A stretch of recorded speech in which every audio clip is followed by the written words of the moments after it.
Hey there. What's up? You want to try doing a sauerkraut one? It's going to be harder. Okay. I'll call you when it's time.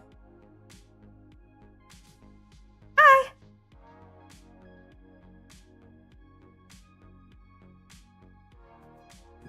Hey, everybody.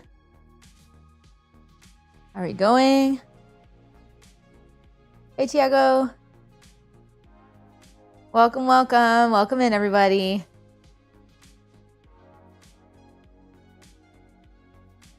Good morning. Morning, Icebox. I've got Tiago in both chats. Tiago's being extra today. Hello, happy cook-along day, everybody. Happy first Sunday of the month. Oh, we still have Christmas emotes. Uh-oh. About here.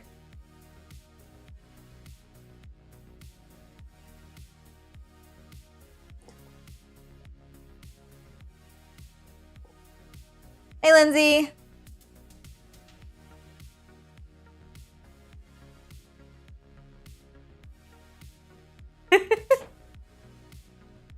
Yeah, now you guys can really see the blue hair when I'm not in the stream room.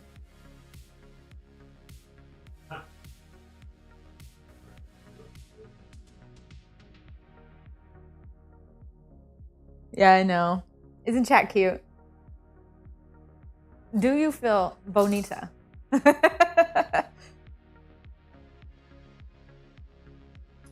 everybody ready for pierogi today? Do I have anybody who's cooking with me today?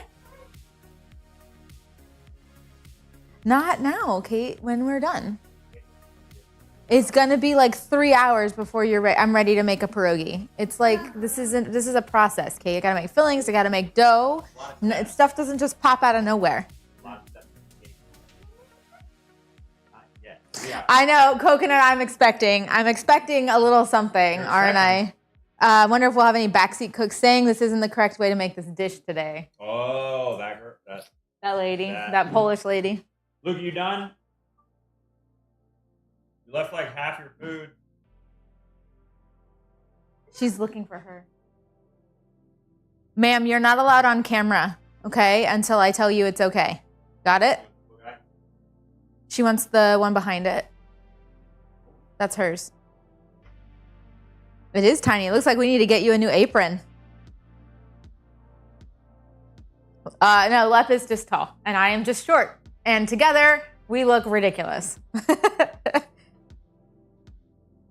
Lindsay, you're going to... Okay, cool. Lindsay's making pierogi with me. Oh, nice. Cool. Would you like any Are you making... grilled cheese?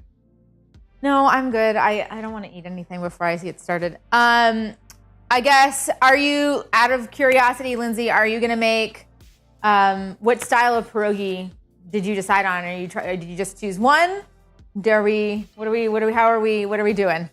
No. Because today I'm gonna do the farmer's cheese and I'm gonna do the sauerkraut. Farmer's cheese and potato. The farmer's cheese and potato it's basically the same process as the American cheese and potato one. So whichever one you choose, I can make sure that I'm either actively doing it or I can talk about it if you chose the only one that I decided not to do today. Prof, welcome. Daddy will help you, my love. Daddy will help you. You have to thread the strings through the back to pull that up. I don't know why they made it so long. You have American and Colby Jack. Okay. So American slices and Colby Jack cheese. That might work. Let me just, before you get started, you are crunching in my ear. I will say before we get started, like you maybe have it out for at least 30 minutes to an hour. Grate up your Colby Jack cheese and let it sit kind of grated out so that it can come to room temperature and be ready to melt. Instead of like block cutting it and like trying to get it in slices. Because it's going to be a very different melt temperature than a Velveeta or the American slices. So like have your cheese out and have the Colby Jack grated. Speaking of which, I'm gonna take my cheese out. Well, one of them. Wait, let's see. Get my eggies.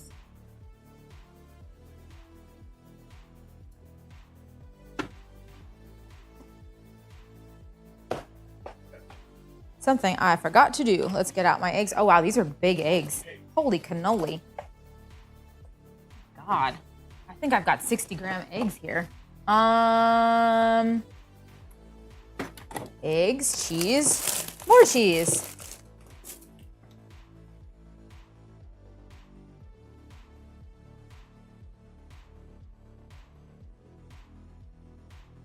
What large eggs you have? The thing that I love, okay, so like, let's stick with me here, okay?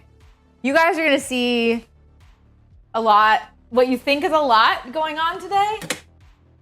What you think is a lot. I mean, aside from the butter and maybe some onion, if I decide to do onion butter, we're literally, this is all you need. Water. I'm just gonna, we'll do bottled water instead of like tap water. But like, this is it.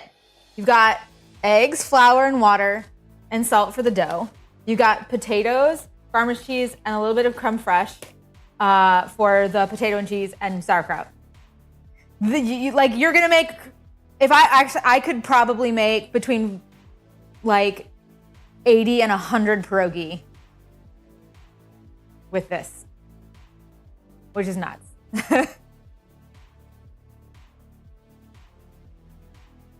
Hi. Like, I think that it's kind of one of those things that's really incredible when like this is the meal. Like there's not, it's just simple, good food. There's nothing incredibly gourmet or like difficult about it. It's just a dumpling, so it takes time and a lot of just kind of like the same repetitive kind of tasks. But yeah, this is like the best. You had pierogi this morning. I'm not making 100 on stream. No, I will probably make like 4 of each one and then continue making after stream is probably what will happen.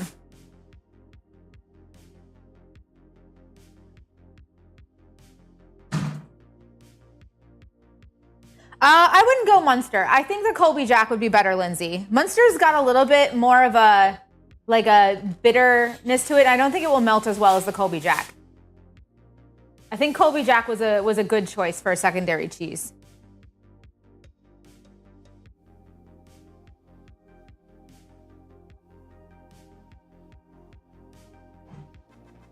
Good.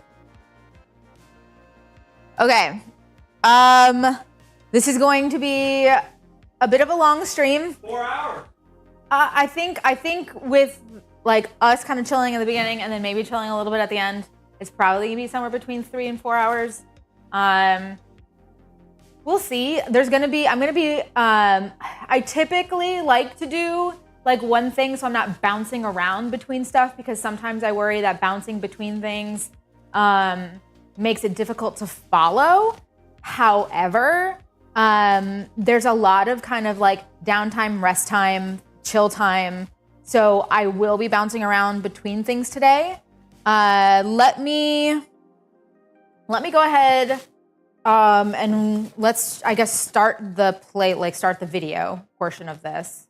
So we're in the live. I'm about to do an intro. Now that everybody's in here, we're maybe all adjusted. We've got our stuff out. There's really, I don't know. I'm all set.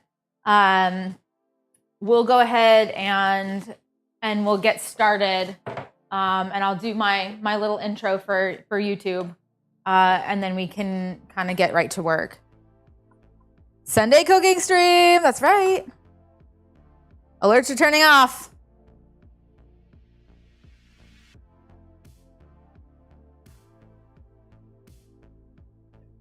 Yeah.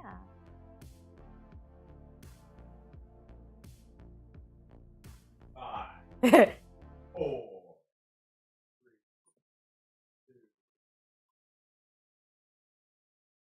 Hi, and welcome to the A Little Spoon Kitchen. Today we are going to be making one of my favorite meals.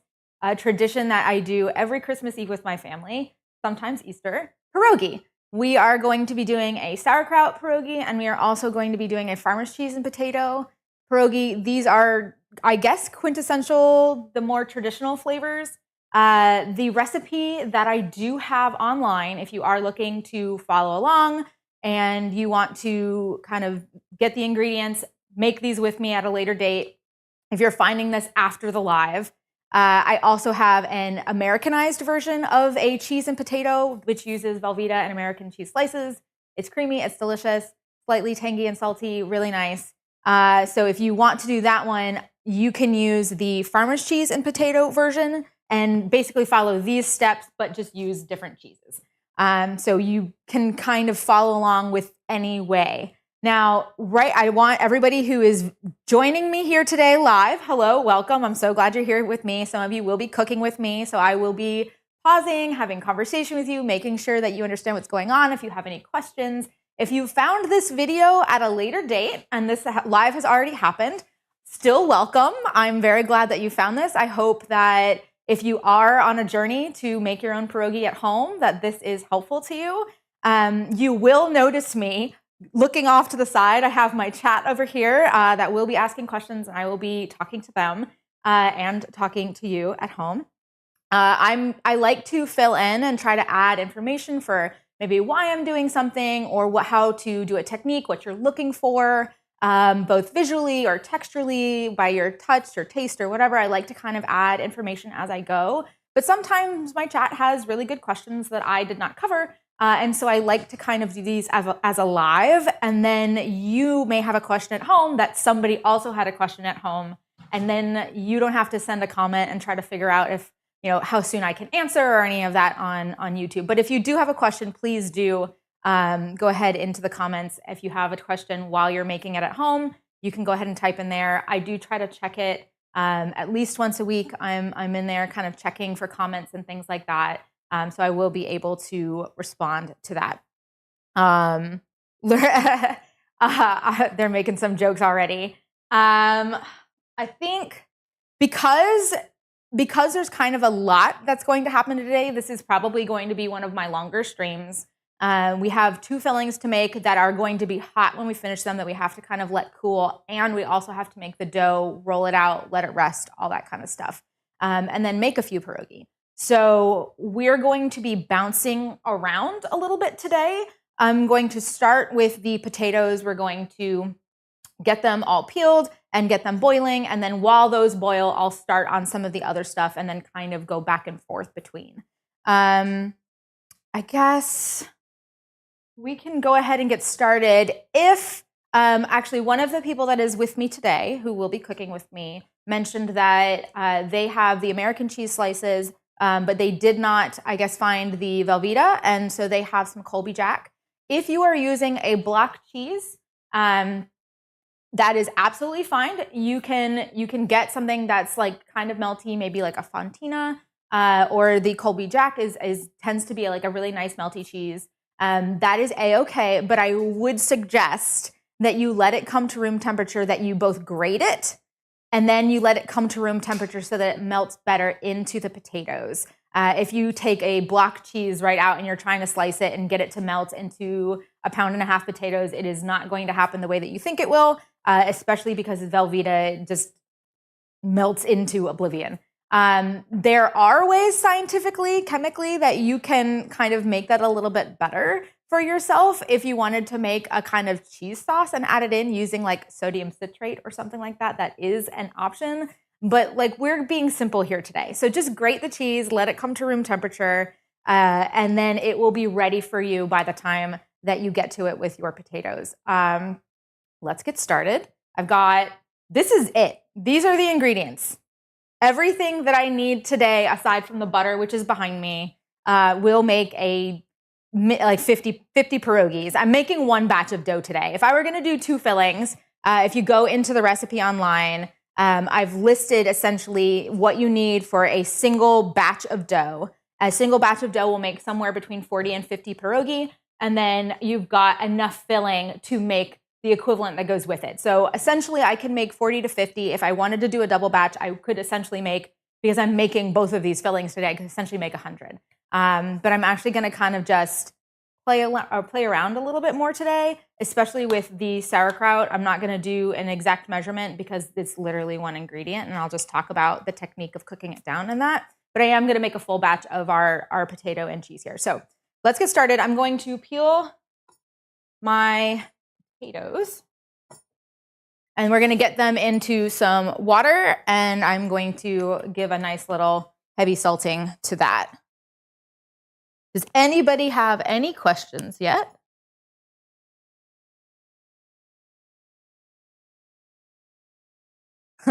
Actually, I do have my own. I'm streaming today both on YouTube and through my husband's Twitch channel. I do have my own Twitch channel, to the person who asked. It's just easier to stream on this one.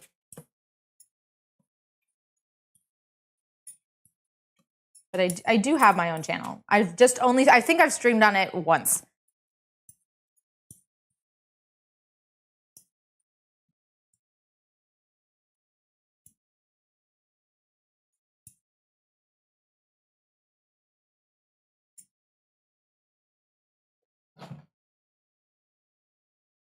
Stream and then piggyback to yours. I probably could do that. I feel like this is my man channel. I do feel like that. When I go in during my husband's streams and just sit and chat for like an hour, like this is my channel too. Okay, so we're just gonna peel. We're looking for about 1.5 pounds. It's about 680 grams of potato to be okay. You've got skin on your potato that you're taking off, that takes off weight. Then you're gonna boil it, which adds a little bit of weight because of the water, but then you're gonna rice it, and you're not gonna get all of the potato out because let's face it, that's not what happens when you make anything that gets stuck to the sides of bowls, cookie dough, any of that kind of stuff. It's never perfect. So I always like to do just a little bit more weight than you think you need for the 1.5 pounds for that 680 grams final. And then also I will say this, like this very much is not a science. Pierogi is not a science. Pierogi is an art. You measure things with your heart. You make it taste the way that you want it to taste. If you like to have a more of a potato flavor, that is fine. You can like have less cheese. If you want it to be a little creamier, you can add a little bit more creme fraiche than necessary. You can add extra farmer's cheese, like whatever you want to happen is exactly what you can have. You just have to make sure that the fillings kind of stay solid, don't get really liquidy. Obviously, it's hard to make a dumpling by hand when the filling is too wet. So that's really all you're looking for, is to have something that you can essentially form into a Play-Doh-like ball and shape and then completely turn into a pierogi. So not anything too difficult. But the measurements don't need to be quite exact.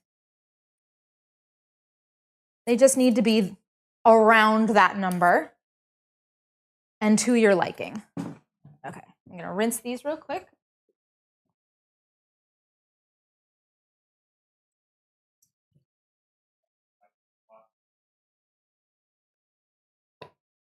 Okay, do you want me to pull it back? Okay, I've got a tablecloth here that I was gonna use. I don't need all of it, to be honest. Can I just like fold it in half? I have a tablecloth here that I was gonna set the pierogi on. I'm gonna flour it. It just keeps the pierogi from sticking. If you have them on like a granite surface or like a flat surface, plastic even, like if you have a fold-out table and you're making it as like a family unit, you need to have a tablecloth down with flour on top of it, or they are going to start sweating against the surface and sticking to the surface that they're on. So the cloth keeps them from doing that. So I've got that set up over here. Okay, I need a knife. That's very important. Okay, and now we're actually gonna do some relatively large chunks. If you wanted to, you could just, as long as your potatoes are essentially the same size and cook at the same rate, you can have them whatever size you want them to be. I'm going to do kind of these like half potato sizes. The larger the chunks, the longer it takes to cook them. I understand that it takes a long time. I know people like to speed up the process by making their slices smaller, and it definitely does that. But the more surface area you have, the more water you're going to get into the potato, the less potatoey they're going to taste. And the less fluffy they're going to be. So we're kind of doing a kind of halfway point. So I've just got a potato right here. I'm going to cover it with some water, add in some salt, and get that going. Always start your potatoes with cold water or tap water, room temperature water. If you start it in boiling water and you toss them into boiling water or almost boiling water, the outside is going to cook far before the inside cooks all the way, and they're going to get, the water's going to get really starchy. They're going to start to break apart. It's going to get gummy because they're going to be overcooked on the outside, and we don't want that. Actually, sometimes I think about doing the potatoes at like a medium on this burner and then bringing it up to high after like 5 minutes, 10 minutes, because the induction cooktop heats so quickly that I'm almost like, is it almost like I'm boiling it from the start? So yeah, I'm gonna put that up and we're gonna just add some salt. And I'm gonna let that just cook back there behind me. Once it starts to get, you're not gonna want the surface to roll at all, okay? So we're looking essentially to have, they kind of get like frothy on top and it'll shift around almost like it's getting ready to boil, but it's not gonna fully boil. If you see a couple bubbles here and there, that's fine. We just don't want the surface tension of the top of the water over the potatoes to start like really moving and rolling around.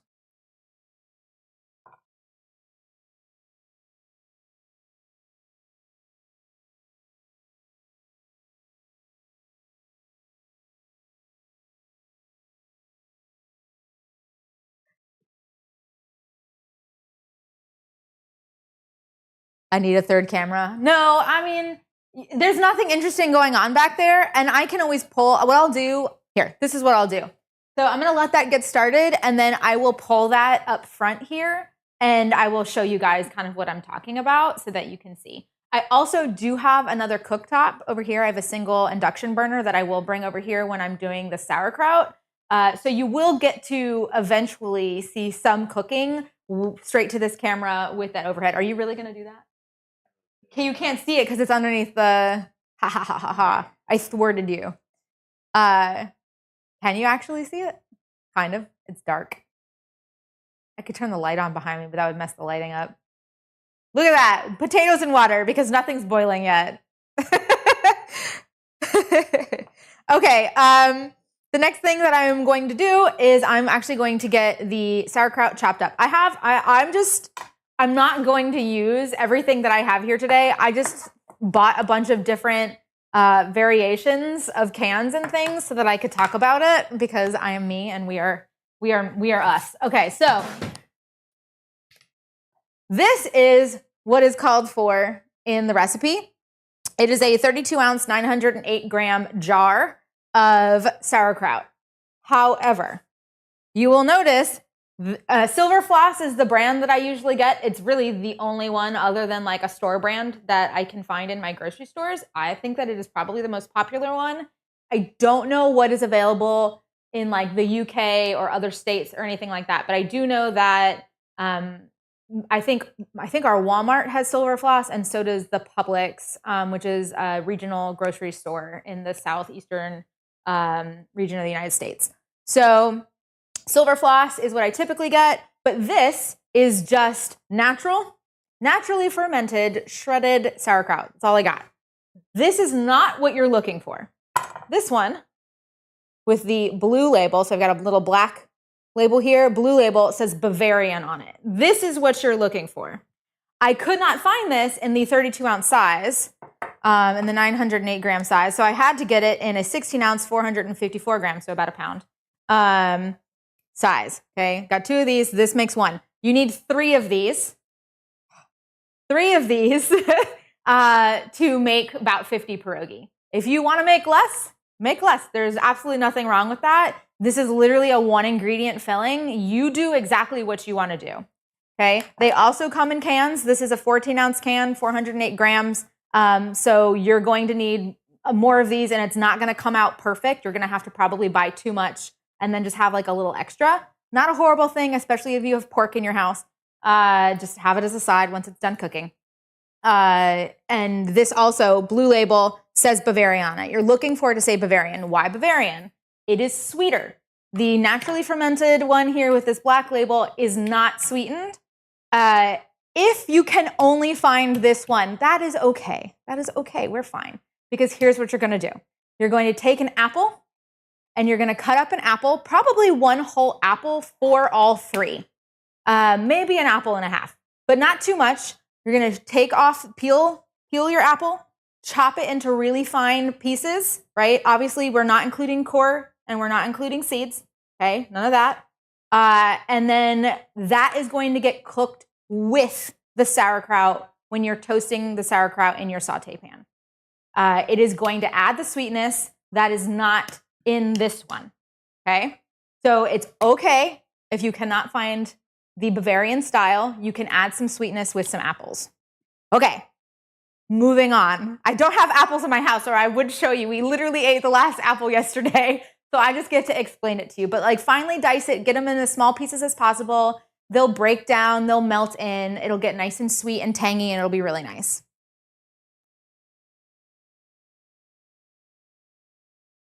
Only 50. 50 pierogies is enough. 50 pierogies is enough. I feel like a good, if you're looking for a good way to kind of measure, I feel like somewhere between 6 to 10 is like a solid, like, nice lunch to dinner, like somewhere in there. 6 to 10, depending on how much you typically eat. If you're like, hey, I like to have a meal, but I don't want to feel stuffed, 6, 7 is a good number. If you're like, no, I want like a full meal, I want to be full, or I tend to eat a lot when I eat because I am a bigger person, or I exercise a lot and I need the calories, whatever that looks like, you could probably go up to 10 and be like plenty happy. So this is essentially like feeds a family of 5. The sauerkraut, maybe you could eat more because it's not as filling as the potato, but that's what it is. Okay, we're starting to see some movement. So I'm going to pull this over here. Can you turn the camera on real quick? So yeah, so my cooktop has already got them essentially at boiling. So that's fun. So if you can see, we've got some of this kind of foam, the starched foam on top. I want this to kind of just sit there. That foam is going to stay there. We're not like skimming it off or any of that kind of stuff. And it is going to just kind of just sit and gently kind of like move back and forth, maybe look like it's kind of like just shifting a little bit, but it's not going to fully boil. I'm going to turn this to about a mid. We're down to medium. So I had it at like a medium high heat, and now I'm just bringing it down because I don't want it to be boiling.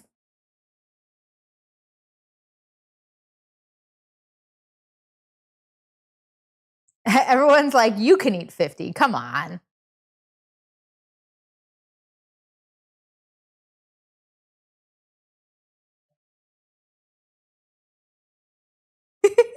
Okay, let's get this started. I think I'm going to open up. I know you guys, I'm the only one in my family that likes the sauerkraut ones, but I do want to have enough that you can see like a full pan getting toasted. So I think I'm going to make just a third of the recipe, and I'll do the about 908 grams or so, the pound here of or 32 ounces, sorry, 2 pounds of sauerkraut. And let me get that going. I'm going to move this to the side so you guys can kind of see what I'm up to. So essentially what you want to do with your sauerkraut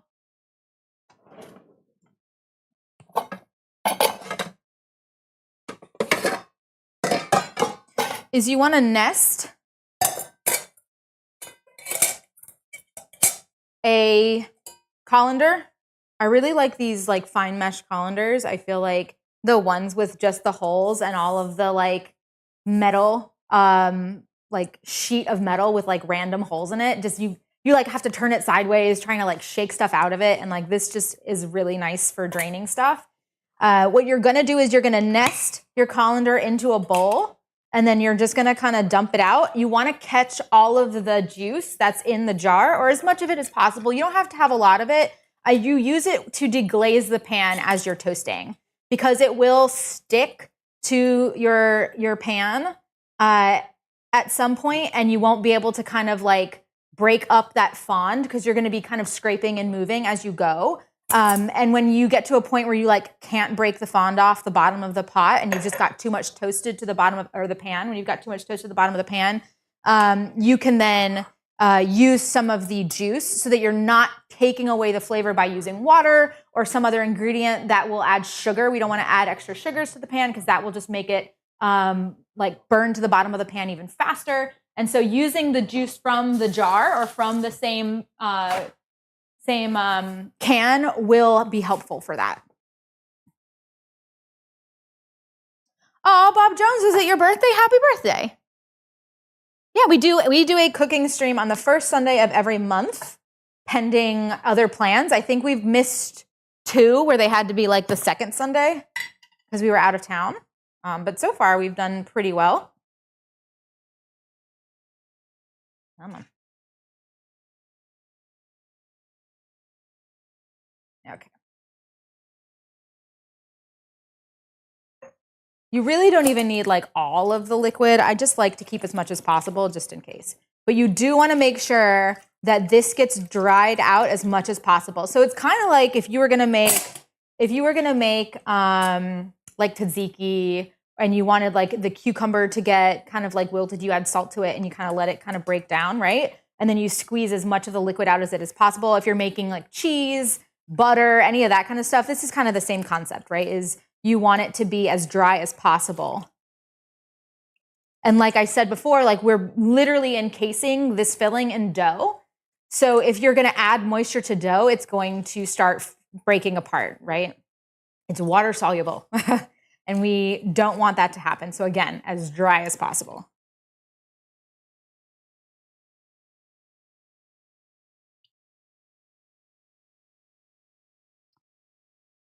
I might have to move to the sink for the rest of this. I've got plenty of juice in this bowl to use for deglazing.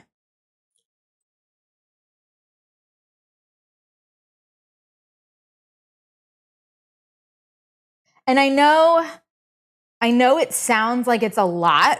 Like I'm sitting here on, 2 pounds, 2 jars of this, of this sauerkraut.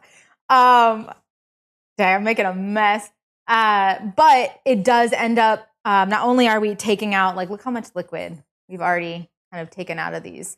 Not only are we reducing the volume, both the volume and the weight by squeezing the liquid out of this.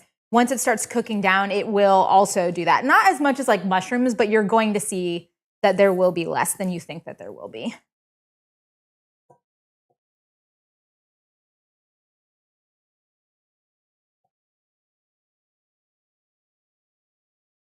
That sounds like it's boiling behind me and I don't want it to, so I'm just gonna turn around and check that out. Oh no, it is. Turn down. Okay. We've lowered the temperature. Okay. This is pretty good. I don't hate it. We're not gonna get much more out of this. And again, like I'm cooking this on a stovetop. You don't need to like put it in cheesecloth and let it drain for an hour or like squeeze, everything out until it's like bone dry, because you are going to be toasting it. So it's not, you're gonna be literally toasting it, adding liquid to it, moving it around a pan. It's not that deep. Just be simple with it. And I keep rinsing my hands off and getting extra paper towels. Ugh, I have kitchen towels here, so I don't do that. And then I don't use them. Okay, set our juice aside. I'm gonna get a plate to put underneath this so that we don't end up with liquid on my countertop.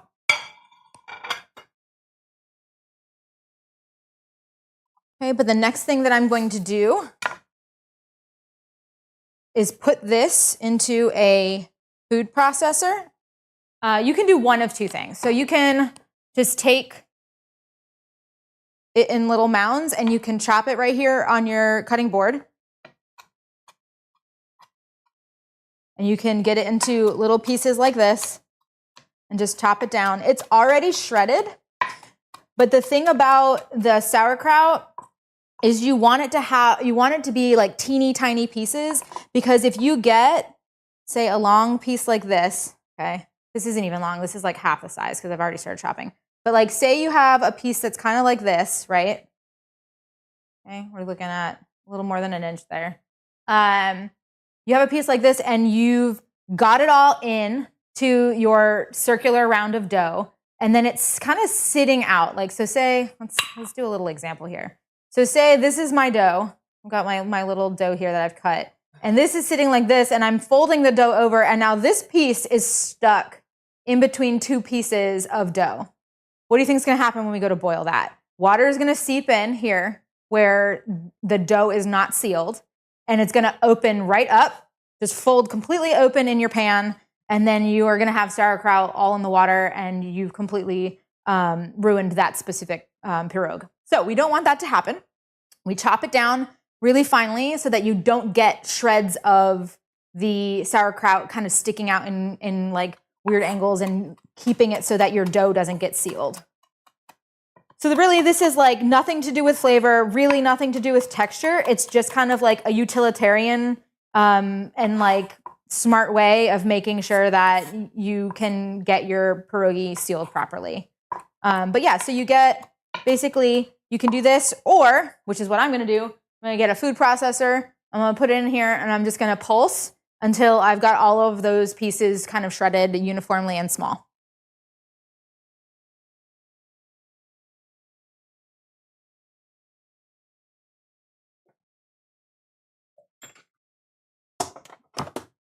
Okay. Still sounds, no, we're good.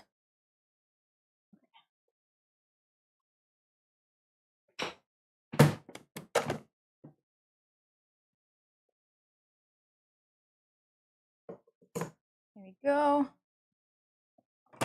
Another thing that you can do if you want to sweeten up your sauerkraut, you can add some cooked onions to it. Make sure that they're slightly caramelized and translucent, and then those can just get blitzed along with these guys, and that'll add a nice sweetness to it.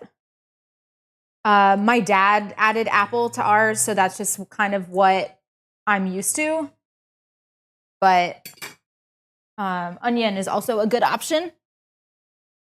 I have been told, I've been told by people online that mushroom is also common, sauerkraut and mushroom as a filling. So that might be something else if you'd want to do. Again, you have to cook all the moisture out of the mushrooms beforehand because you don't want them to cause you problems with your dough. Okay, I'm gonna turn this on and pulse. Apologies, it shouldn't be that loud. It's just gonna be as loud as a food processor. Yeah, not too loud. We don't have anything hard banging around. It's not like I'm making peanut butter or something like that.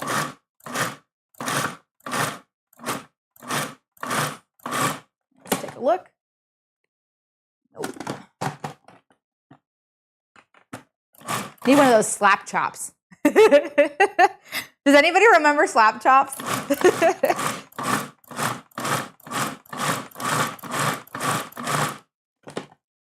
Cutting it down like this is also going to make the volume kind of like look like less, just because it's not going to take up as much space. Okay, a little bit more, almost there.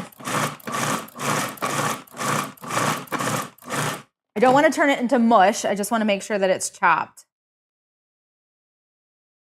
These are getting into good. We're about 75% of the way there. You can see that we've got some larger pieces like these that I want to make sure are cut down, but most of it is kind of small the way that I've chopped it. It's faster to do it this way. It's honestly cleaner to do it this way. Sauerkraut tends to kind of like stick and fly like all over the place. So this ends up being easier to do it in a contained space.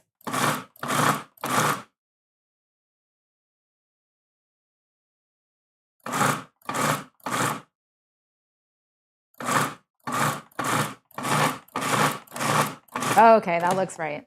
Okay, yeah, we're good. Okay, this is what I want. I'm there. I'm actually gonna just put this back into my little guy here. And then we can start, let's see. We can start on, do I want to start the dough? I think I might actually continue doing the sauerkraut because I still got about 20 minutes on those guys. Let's see. Let's check them. So your dough is going to have to rest for about 20 minutes. Yeah. Your dough's going to have to rest for about 20 minutes. No, I'm going to do what I originally intended. We're going to leave this kind of sitting. I'll come back to it. I'll leave it in the top here. Put this in. I'm going to make the dough first and let it rest because it's going to take a little bit to make the dough as well. It comes together pretty quickly, but then you need to make sure that you develop enough gluten in it, and then you have to let the gluten relax so that you can roll it out and it doesn't spring back on you a lot. So we'll get that started and give it plenty of time to rest. I'm just going to set this here. We're going to undo this guy and move my stand mixer over.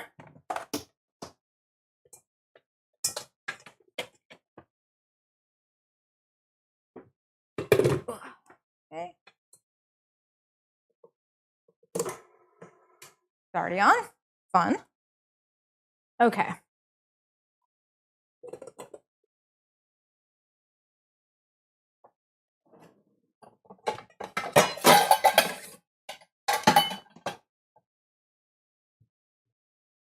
Okay. And now I'm also going to clear a space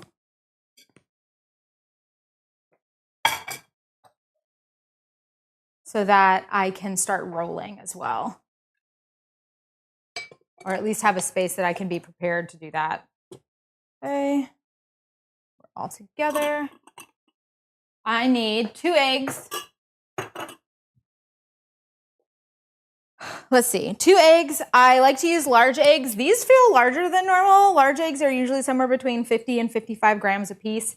These look like they're probably closer to 58. They're pretty big. So we'll see. We might have to add a little bit extra flour than usual. But you're looking for 2 eggs, a teaspoon, which is about 2.5 grams of kosher salt. I use Diamond Crystal kosher salt. We literally talk about this in every cook along that I do.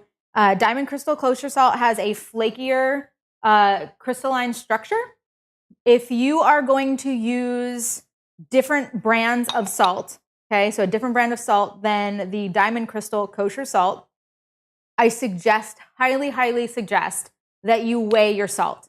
If you weigh your salt, you can even use table salt. You can use table salt. You can use any brand of kosher salt. You can use a Himalayan sea salt. You can use a gray sea salt. You can change between anything as long as the weight is correct.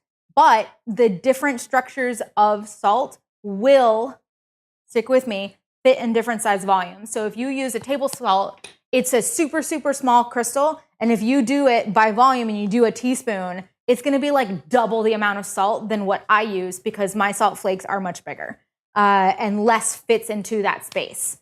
So even something like going between, like using a kosher salt between Morton and Diamond Crystal, you're going to be using like 30% more salt using Morton than you would if you were using this brand of salt.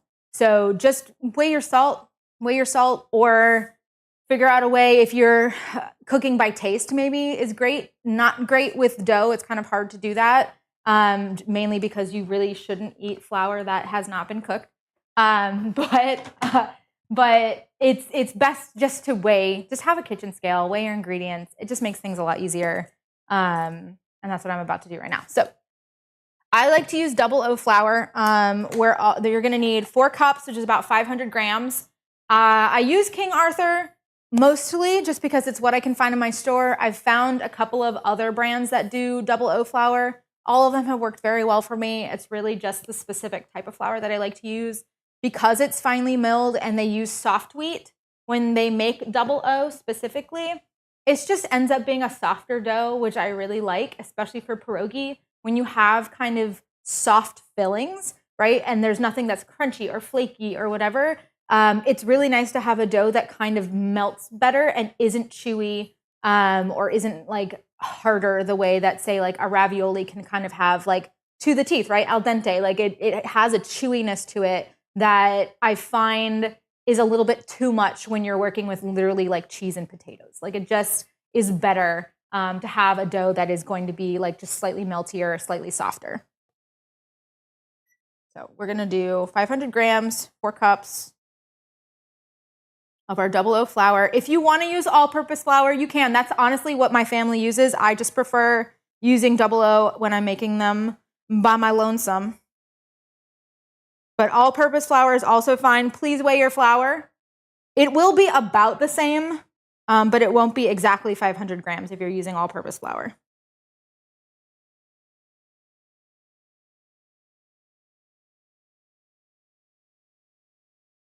Somewhere in here. Let's see. Oh, too much.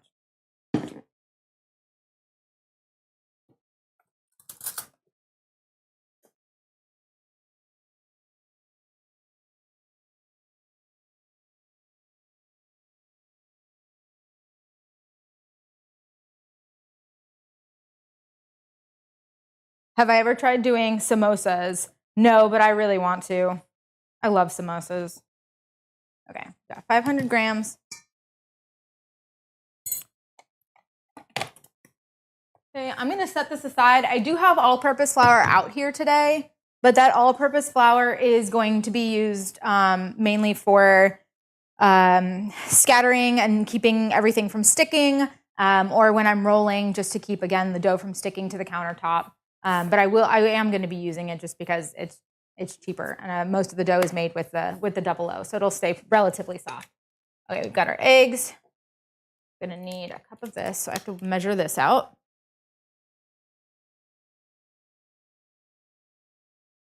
Am I Polish? Yes. Yes, I am Polish and I am Czech.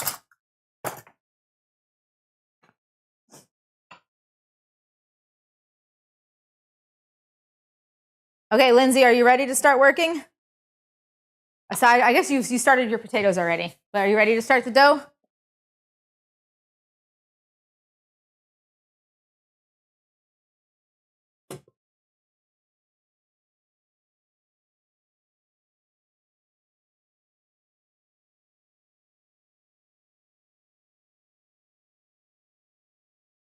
I'm about to end up making a mess over here with this water.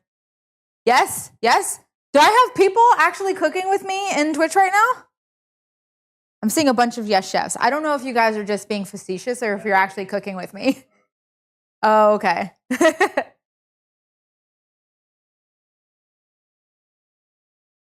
Is it okay to do half the recipe for the dough? Yes.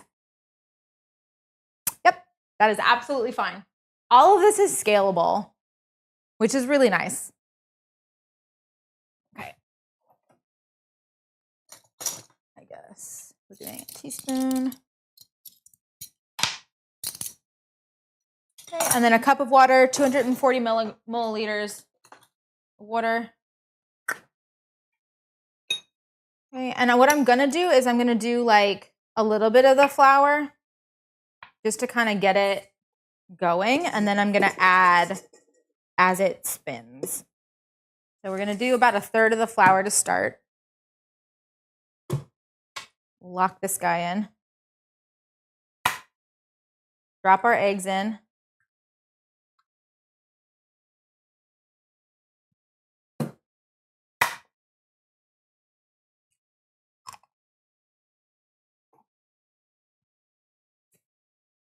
Our salt. And some of our water. Honestly, all of our water. Just dump that in. Okay. And then we're gonna get it going. And I'm gonna kind of just push the flour in. The fun thing about the dough hooks, right, is that they don't spit flour back in your face when you add too much at a time. Love that.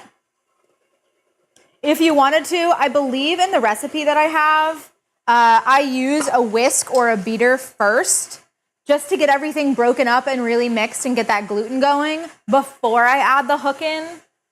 I honestly feel like I'm experimenting a little bit today. This is how we make it on Christmas Eve with my family, is we just use the dough hook the whole time. And I thought I would experiment. I prefer to get everything really well mixed first and then adding the dough hook later, but less to wash, right? I'm gonna check on the potato. Almost. Maybe 5-10 minutes left on the potatoes. Flour weighed, all set. Nice. Cool.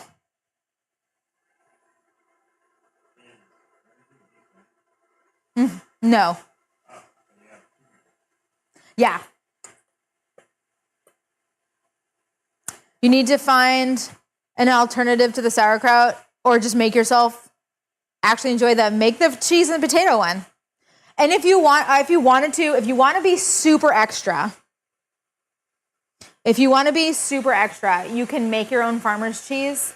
I can only find farmer's cheese in my Publix grocery stores. I cannot find it at Walmart. I've not found it. It may be at another, like a Whole Foods or a Fresh Market or something like that. I guess if you're in Texas, you might find it at an H-E-B, maybe, because they have like everything. You may find it in a Wegmans or an Ingram's, depending on where you are on the eastern side of the United States. I'm not sure how popular this is in stores. I usually find it over by like milk, sour creams, ricottas, like that kind of a thing. They're like usually over there. This is Friendship Dairy's Farmer Cheese. Okay. This is what we use when we make it. It's a really soft cheese, but you can make it. You can make it really easily. If you just do, I believe it's 2 liters. So about 8 cups of whole milk, and you scald it. So you're going to get it under boiling. You don't want it boiling. No more than 190 degrees, somewhere between 140 and 190. I think 190 is about, it's like 89 C. I think I wrote it down somewhere. Let's see if I wrote it down. 85 C, 190 degrees, 85 C. So under 85 Celsius, no more than 190 degrees. You're going to get your milk nice and scalded. Okay. You're going to remove it from the heat. You're going to add in a half a teaspoon, so 1.2 grams of salt. And you're going to add in 4 tablespoons of either vinegar or lemon juice. Okay. So that's about a 1/4 cup, think 60 milliliters by volume. Okay. Goes down into it. Then you're going to stir it for just to get it kind of all going, and you start to see kind of particles come, and then you let it sit for like 20 minutes. Just let it chill. And it's going to curd up, and then that gets strained. Okay? And you're going to take your curds, put them in a cheesecloth. That you have to twist them up and just let it hang, and let all of that moisture kind of drop out. And then you can go somewhere between 30 minutes to 2 hours, depending on how dry you want it to be. And then you have farmer's cheese. So if you want to make it as not difficult, you can do it. But that is up to you. Oh, it is important to not use metal. Metal will react with your lemon. Use a wooden or a silicone. Like it's gonna make it taste funky. Use a wooden or a silicone spatula or utensil when you are stirring.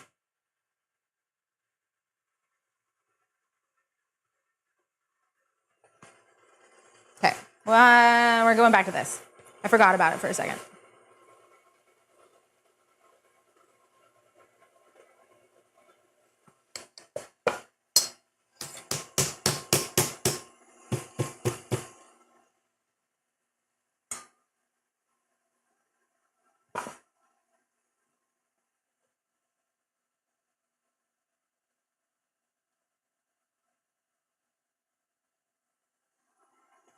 Do we have any questions from someone who is not cooking, from someone who is cooking?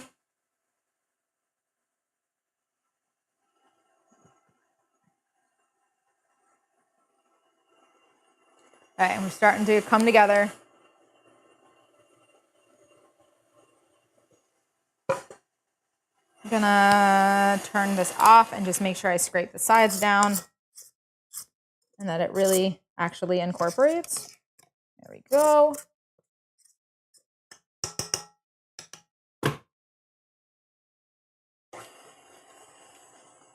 There we go.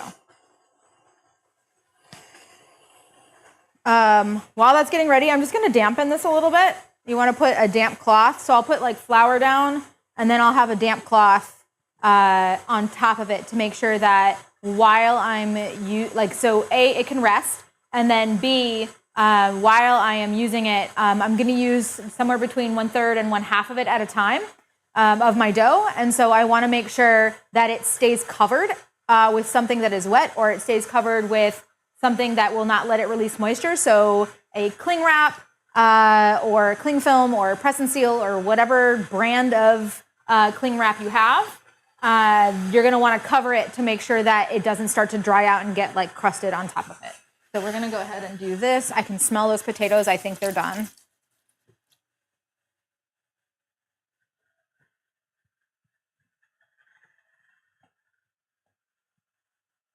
I see you. Almost.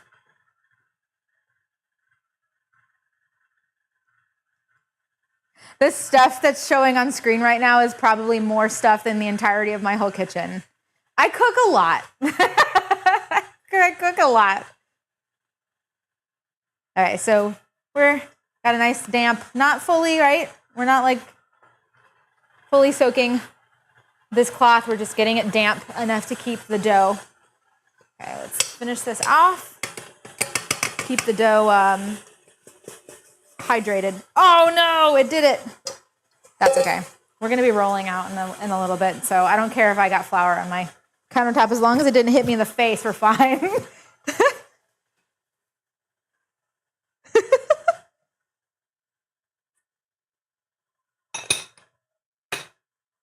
That was a nice poof. I wasn't expecting it.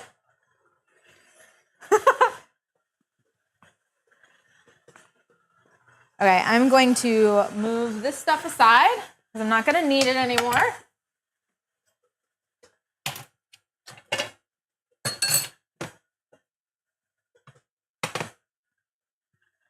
Okay.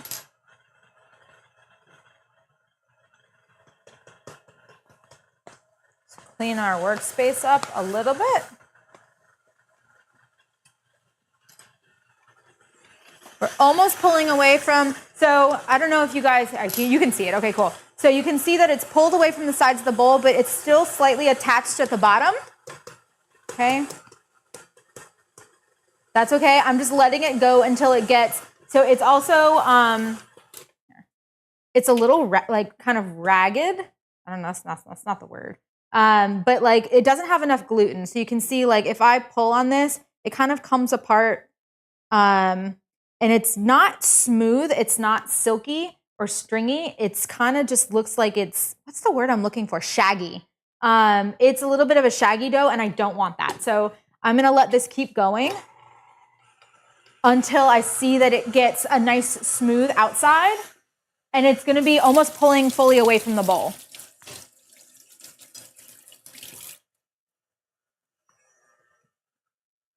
If you're using all-purpose flour and not double O flour, you might need a little bit of extra water as well.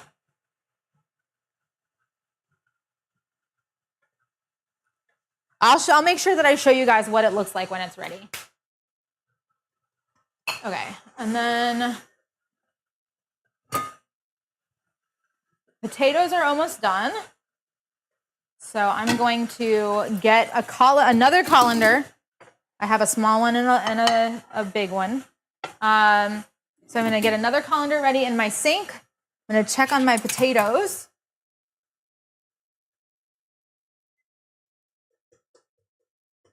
Which are almost, gosh, they're almost there.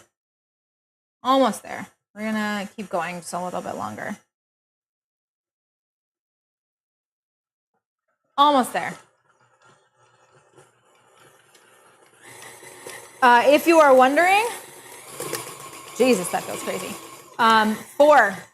4 is the setting, the dough setting. It doesn't say it on a lot of commercial mixers or stand mixers that I've used, but 4 is the dough setting. Do not go higher than 4.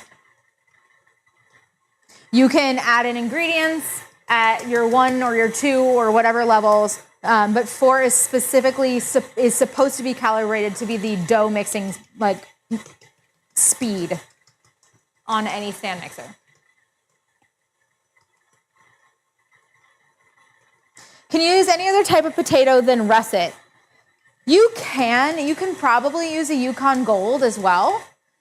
I wouldn't recommend using anything waxy because you're looking for a nice smooth filling, and you wouldn't get that with waxy potatoes. They're meant to hold shape. They're good for like potato salads, but not for like a mashed potato. Anything you would use for a mashed potato, you can use for this. I will also say though, that Yukon Golds are going to be buttery, and they're going to be less light, less fluffy. They're going to be more buttery and dense. So it kind of depends on how dense you want the filling to end up. I prefer russets, but you could definitely use a Yukon Gold. Anything you would use for mashed potatoes, you can use for a pierogi.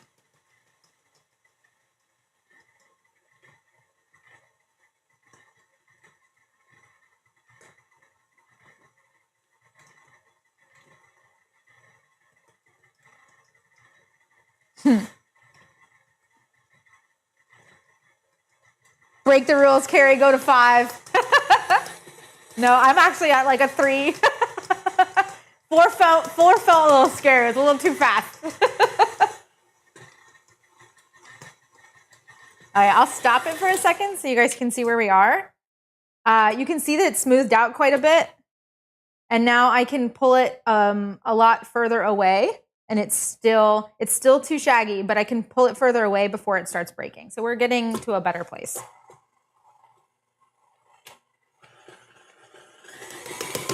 Ugh, that's 4. 4 feels fast. I also feel like I should put this. Actually, I'm going to do that. I have a. This is what we use. The foam that you can cut and put into like drawers and stuff or on shelving is what I use to keep this thing from sliding all over the damn place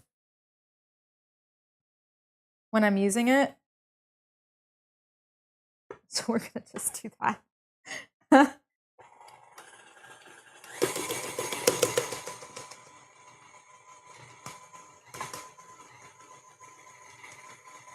I agree, Casey.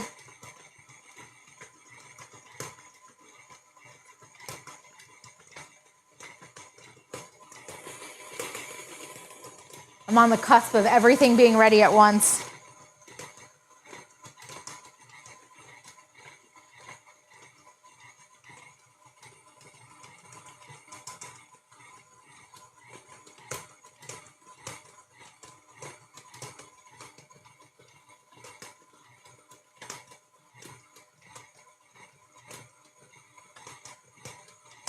This guy here is this is my main mixer for a really long time. I don't know if you can see. I've got another bigger one back there, but it doesn't do as well with smaller batch things. This is a commercial one. But this is what? How old is this one? 15 years old? I think this is 15 years old at this point. Yeah, 15 years old, give or take. They don't make them like they used to.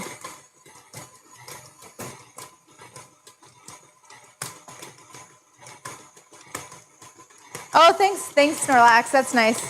I really like the hair. I like the color a lot.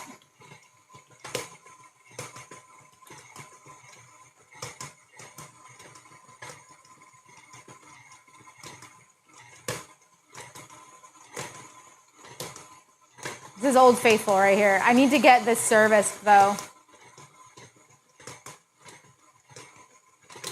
Oh, now something else to keep in mind, if you don't have a stand mixer and you still want to make this dough, you absolutely can. It is, you can knead it, but you can also treat it the way that you would treat like a focaccia or a sourdough, or some other, like a brioche where you have, or pizza dough even, where it's like a little bit more hydrated than something that you would typically like knead on the counter, the way you would knead a ravioli dough. You can let it sit and then do stretch and folds. Let me turn this off. You can let it sit and do stretch and fold. So essentially you would get it to the point, like, mixed in, everything incorporated, right? As well as you possibly can, and then let it sit. Get your hands a little bit oiled or a little bit of water on your fingers, and then you're going to essentially, you take the dough and you kind of pull it from the bottom up and then turn your bowl. And you just kind of bring up around to the middle, kind of like this, over and over. For a couple of minutes, 1 or 2, nothing crazy, and then you let it sit for 10 to 15 minutes, and then you come back to it. Gluten is always going to get stronger the longer that it's sitting. That's why when you do cold proofing, you get more structure, and then you get a little bit of fermentation, which also gives you some added like tang and flavor. But gluten will continue to develop even if you are not kneading or stretching or manipulating your dough. So if you do not have a stand mixer, you can just let it rest. It will take longer to make. It will take longer to get to the point where it's got enough gluten formation, but that doesn't mean you can't do it. People did make dough and did make bread before stand mixers existed, but it will continue to make. It just takes longer, but it is possible.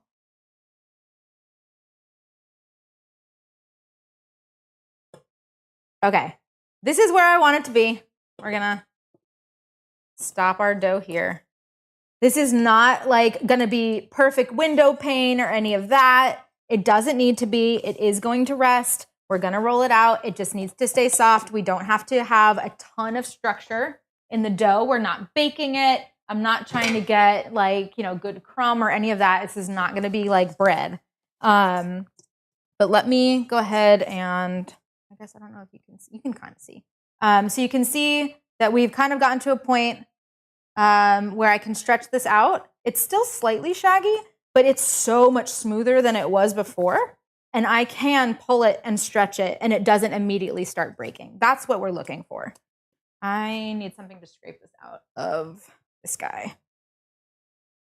I'm gonna flour and the surface of my countertop, and then I'm gonna dump this out to rest. We're gonna pull the potatoes at this point because they should be ready.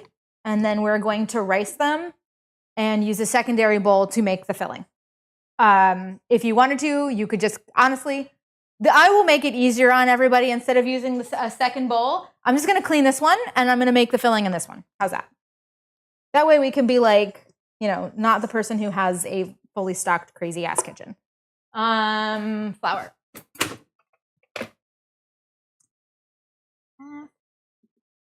I'm gonna put my flour up here. I'm just gonna put a generous portion of flour. You don't have to put it up there. Generous portion of flour. I'm going to maybe untwist this from the stand. There we go. And we're just gonna scrape it out.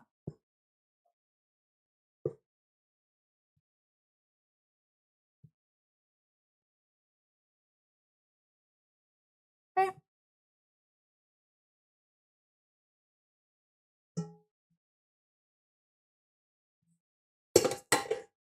I guess let me get this. Ooh, sorry, that was loud. Okay, so here's our dough. And essentially what I'm gonna do is I'm just gonna quickly manipulate it as best I can and get it right into the flour. This does have a lot of hydration in it. That's on purpose. It just means that I can add flour to it, and it's not gonna get really hard. It's on purpose. Let's wash this bowl out. I'm gonna be off camera for just a second.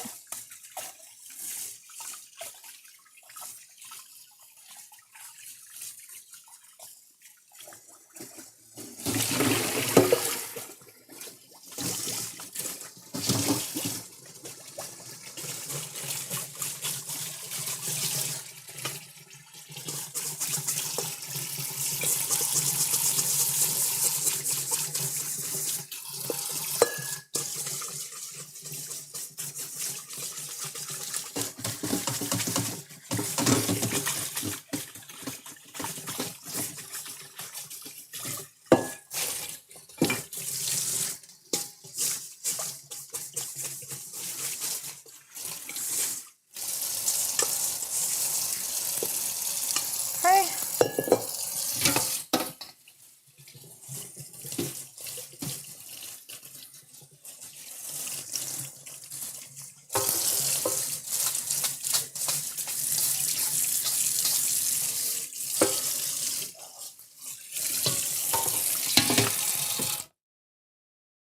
Okay.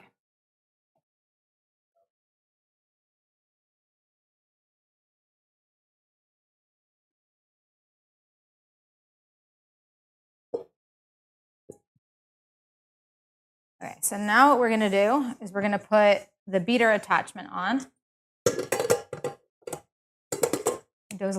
My bowl's a little cold. We're gonna put the beater attachment on. I'm going to dump the potatoes into my colander in my sink. Let them sit for a second and steam off a little bit. And then I have a potato ricer. It's basically like a ginormous garlic press, right? So you've got holes in the bottom of it. You got this kind of piece that mashes down and pushes them, and it'll push all of the potato out through here. If you do not have a potato ricer and you like to make mashed potatoes and you like to make, honestly, mashed potatoes, gnocchi, if you have any interest in learning how to make gnocchi and making really good ones, and you want to have smooth mashed potatoes. If you're like, why can I never get all the way smooth mashed potatoes? It's so frustrating. It's so whatever. You need a ricer. Just get yourself a potato ricer. They're not ridiculously expensive. And if you are a potato person, this is absolutely what you should have. This is how you get the smoothest, creamiest mashed potatoes and potato fillings, gnocchi, whatever that looks like, that you can have is a potato ricer. Do it. I promise you will not regret it. I promise. We've got potatoes. I've got cheese. Let's do some of this. I should only need about 2 of these, but like I said, we're kind of going to measure with our heart a little bit today. I'll list out as I'm talking. I'll give you the measurements that are in the recipe, but I'm just going to do this to taste. So, okay.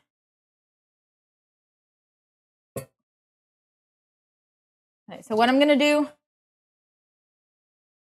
is I'm going to I'm going to bring it over here so you guys can see what I'm up to here. We've got our potatoes all done. I've got my bowl here, and I'm going to rice my potatoes right into it.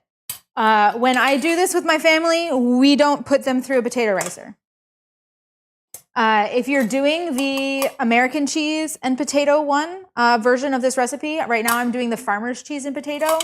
Farmer's cheese and potato always ends up a little crumbly, so this isn't absolutely necessary. I just really like to have a creamier filling, so I do this. But we don't actually put this through a ricer at home when we're doing the farmer's cheese and potato ones.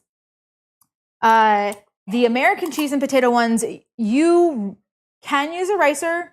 I don't feel like you need to, just because there's so much meltiness going on with the Velveeta and the American cheese that it ends up smoothing it out anyway. Now, for the, I know that I have someone here cooking with me who's doing the American cheese version. Because you do not have Velveeta cheese, I would still suggest using the ricer, just to ensure that everything is as smooth and creamy as possible. This is something that you're going to want to do quickly. because when you rice it, it's gonna add extra surface area to your potatoes. You don't just have like hunks of potatoes that are getting mashed together. And when you add extra surface area, it's gonna cool faster. So even though it's immediately creamier and you don't need to kind of keep beating it, it will get like, the texture will be better, it'll be less gummy, it'll be lighter. It does lose its heat faster, which means if you're attempting to melt cheese the way that you are when you're doing the American cheese and potato one, you're gonna need to make sure that you work relatively quickly to keep the potatoes as warm as possible. For the farmer's cheese one, it's a crumbly cheese. There's really not a lot of melting going on. So it's something that you don't have to worry about as much. Okay. I need my knife.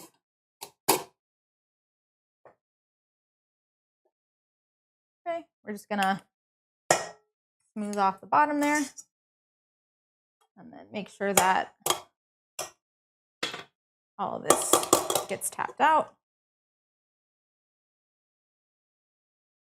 Okay. And that's it.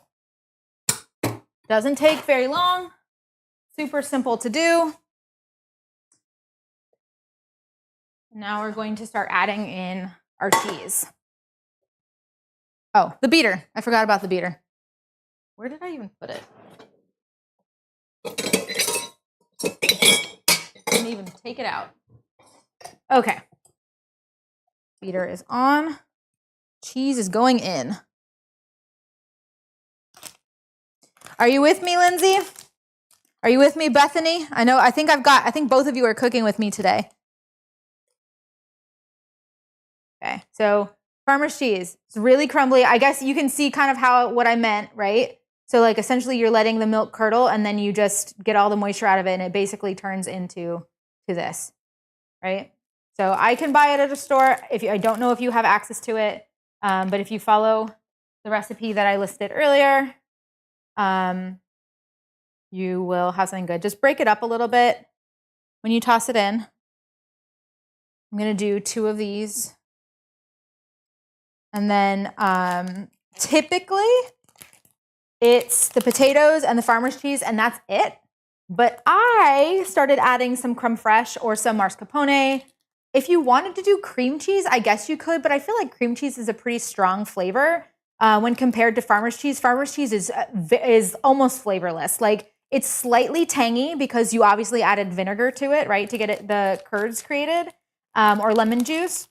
So like it's slightly tangy, but there's not a whole lot going on. It's a really fresh cheese, as you can see. And the fresher a cheese is, usually the milder it is.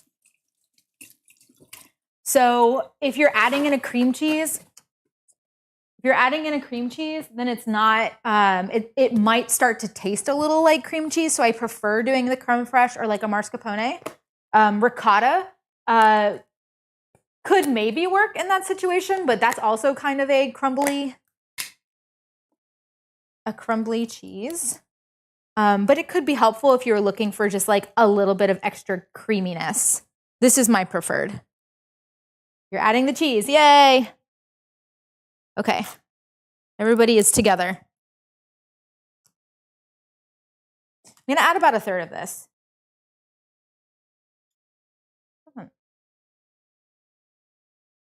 My best by date on this guy. Oh, so this is good. Okay, it looks a little off. I'm a little concerned. Oh no, she's still good. Okay, you're still okay. So I'm gonna do about 1/3 of this container. This container is an 8-ounce, 226-gram container. You're going to need about 1/3 cup, so about 75 grams. And I'm just gonna dump that in. That's a little bit more than 1/4 cup. That's about 1/3 of a cup. Okay. Okay, and we're gonna mix this, and then I'm going to add some salt to taste. So I'm gonna let this mix. It's going to stay crumbly. Lindsay, for you, it should get creamy and melty and a really like smooth, cheesy potato kind of thing. The farmer's cheese and potato stays crumbly. It does not get melty, it does not turn smooth. You're just kind of gently mixing it just a little bit. That's really all that it is. That's essentially the filling, but I do want to salt it now, so I want it to taste nice. If you are planning If you found this video and you do want to make your own farmer's cheese at home and use that for this and really, really go from scratch, you can use that recipe. You could also try adding a little bit of buttermilk and get even more tang into it, but that is an up to you thing. That is a to your taste thing. Oh, that's already salty enough. That's perfect. Okay, we're done. Okay, I'm done. That's it. That's my filling. Super easy. I'm gonna let this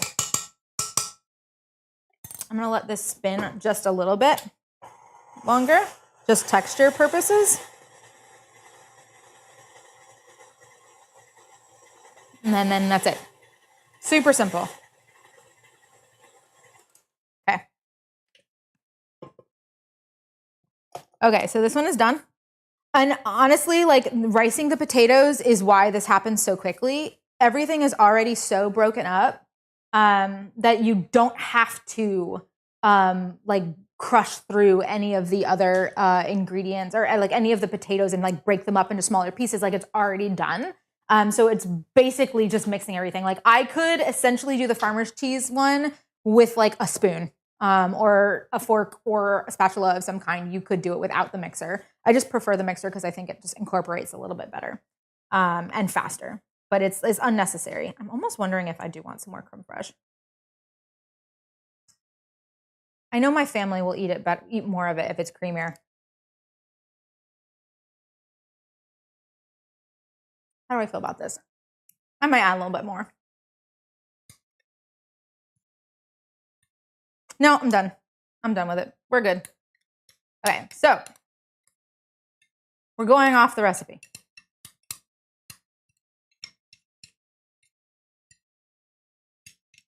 My family really likes the American cheese and potato ones. We're non-traditionalists, which is fine. It is a very good flavor. It's my family's favorite flavor. I'm an old curmudgeon like that. I want to have the, the way that we always made it when I was a kid.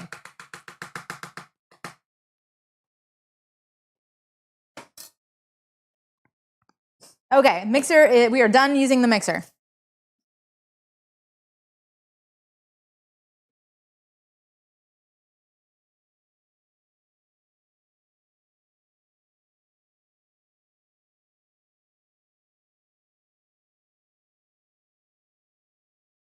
Nice. Oh, thanks. Okay, so somebody asked our AI bot here, what is farmer's cheese? And this is the reply that it gave. Farmer's cheese is like a chameleon of cheeses, versatile and mild. It's a fresh cheese made from curdled milk. Think of it as a blank canvas for your culinary creations, perfect for both sweet and savory dishes. Written exactly how I expect AI to write a description of farmer's cheese. Got to have all of the adjectives, or it's not good. So I need this to chill. When you're doing fillings for a pierogi, you want them to be cold, or at least room temperature, because you don't want them the heat will create moisture, which then mixes in with your dough, which makes it really hard to work with. It's also just really hard to work with wet fillings in general. And so you want them to chill. And essentially what I'm doing right now, because I feel like this is the only recourse. I can maybe like flatten it out on a tray, but I'm trying to create as much surface area as possible. And I'm basically just like making a huge well in the middle of this potato and cheese. I'm like scraping it up the sides of the bowl and kind of pressing it down so that it's thin and not like in the bottom of the bowl in like one big mound. I should use a spatula for this. If it's in the bottom of the bowl like that, then it's not going to work as well. I finally got rid of all of the paper towels that I've been using. Okay.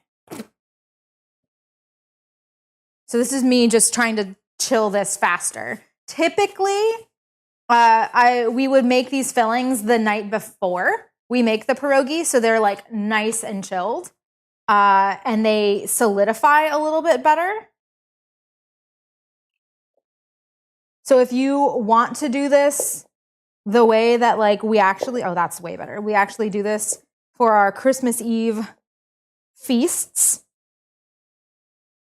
You would essentially make this and then just have the tub covered in the refrigerator overnight, and you can take it out the next day when you go to make the dough and make all of the pierogi. Okay, so this is pretty, I think like we're pretty smoothed out here. I think this will chill pretty quickly. So I've got this potato bowl that I've made here. And I'm just gonna cover this and put this into my refrigerator. I feel like I wonder if I can use this. I got these the other day because I really wanted to stop using so much plastic wrap to cover stuff that I don't have lids for. Let's see.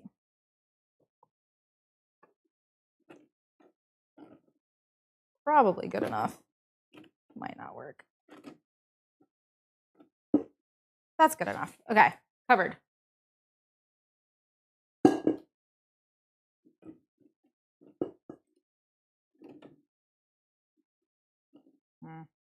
Sticks to the smaller bowls. This sticks really well to my soup bowls. That's good enough. Put this into the refrigerator where there is absolutely no space. Let's do this. You guys can sit and listen to me rearrange stuff in my refrigerator for a couple of minutes.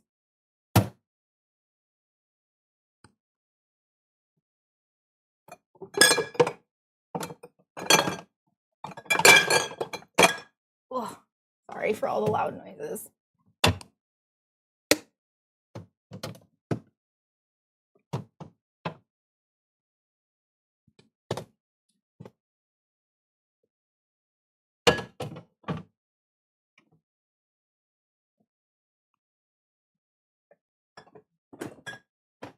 Okay.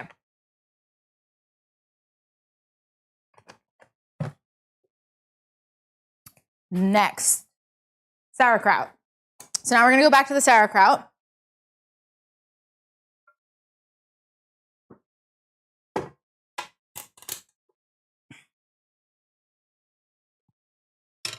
Set this back here. Okay. If you decided to make the sauerkraut,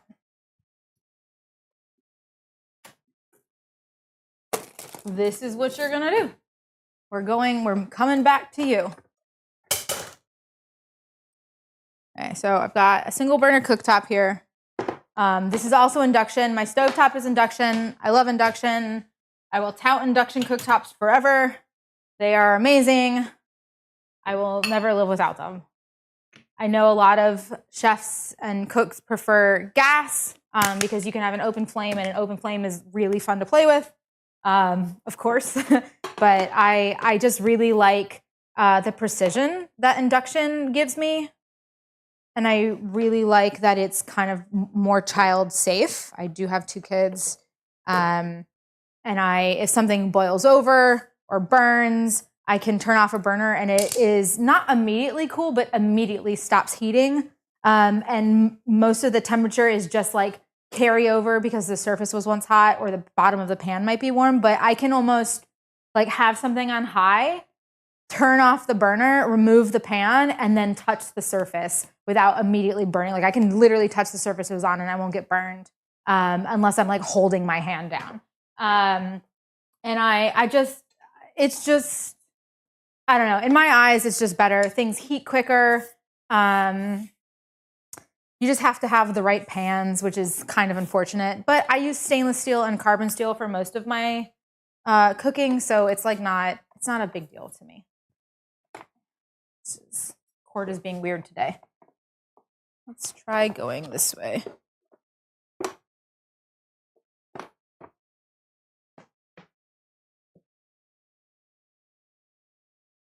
Okay, Lindsay, you can feel free to just chill while your potato and cheese pierogies or your potato and cheese filling is chilling, your dough is resting, and you can just relax. I guess if everyone wants to see the dough, this is my dough. We're still on a really nicely floured surface, just hanging out. we're going to get into our sauerkraut, which I put somewhere right here. Okay. So we'll set up this station next. I prefer to use a flat-bottomed spatula. I do like using wood. I don't like metal on metal. Not great for me. But the flat bottom and it being a harder material than, like, say, a silicone really allows you to scrape when it starts kind of toasting to the bottom of the pan, which it will do. It will do it. And it is supposed to happen. You are not like, don't freak out. If it feels like it's happening too quickly, too often, you can turn your temperature down a little bit, but it is supposed to toast to the bottom of the pan. Don't worry about that. It is necessary. I'm gonna get a ladle. You can use a spoon, you can use a ladle, you can use whatever you want, just for when it comes time to deglaze this guy. I've got my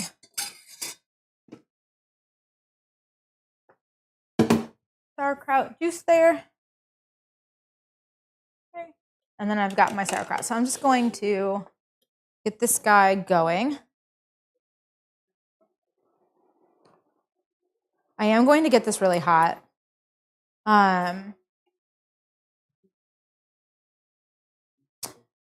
I like to use a stainless steel pan. I think you can abuse them more because, like I said, it's supposed to kind of toast and create a fond.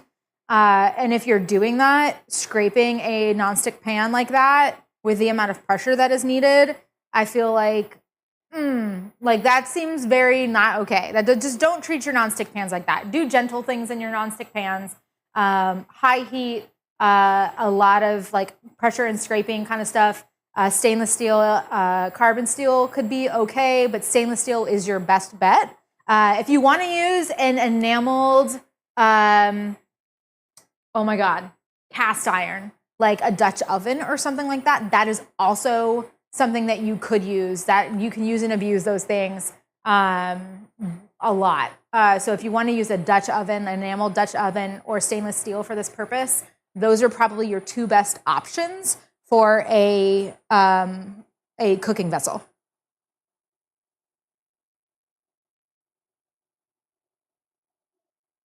A good time to do dishes. It is, Lindsay. It's a great time to do dishes.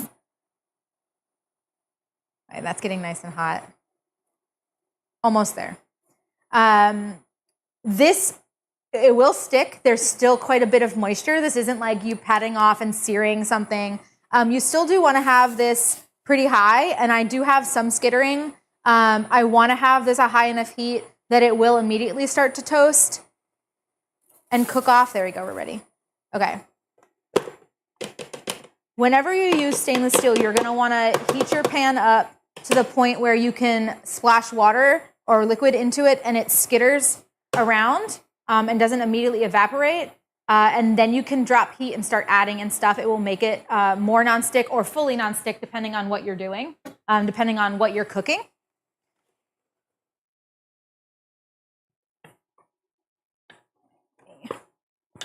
Dump this guy in. But this has so much moisture in it that, like, it will stick. It's supposed to stick. It's part of the flavor process. Do not worry about it. I'm going to say that a million more times. A million.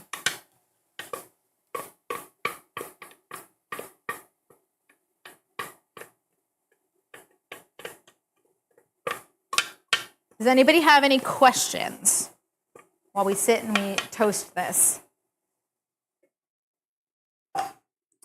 My workspace almost feels clean. It only feels clean because I'm just moving everything off to the side, though. Who are we kidding?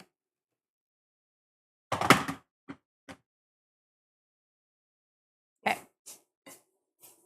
So I'm just going to kind of let this sit. I'm going to let all of that moisture kind of pull out of it. And when I smell it start to get a little nutty, I'll start moving that around. But if you can just continually move it. You don't have to wait for anything to happen. This just helps the browning kind of happen faster. But I'm just gonna let this chill. My family gets to smell sauerkraut now.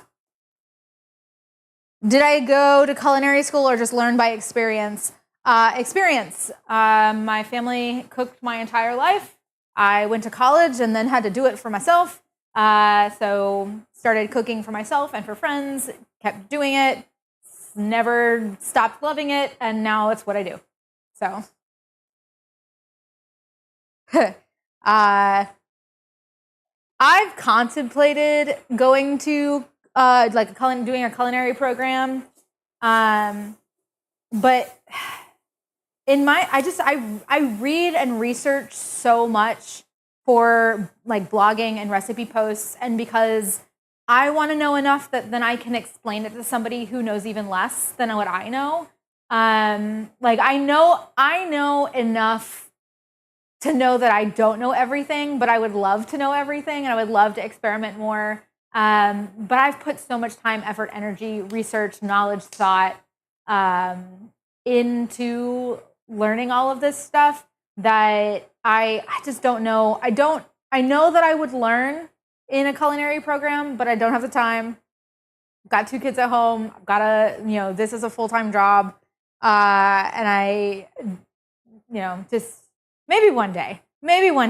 I think that I would benefit more from like culinary experiences and like learning individual things from people than I would from, or other chefs than I would from like a full course. Because I know a lot of the basics and stuff like that already. And I would love to have kind of like small group or solo work with people, which is why collaborating is so much fun.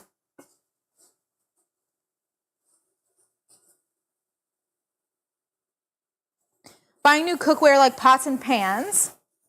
Should I just go with a good stainless steel set and call it a day? Might get a cast iron. The cast iron is a great option. It holds heat really well. It's great if you eat a lot of like seared steaks and things like that.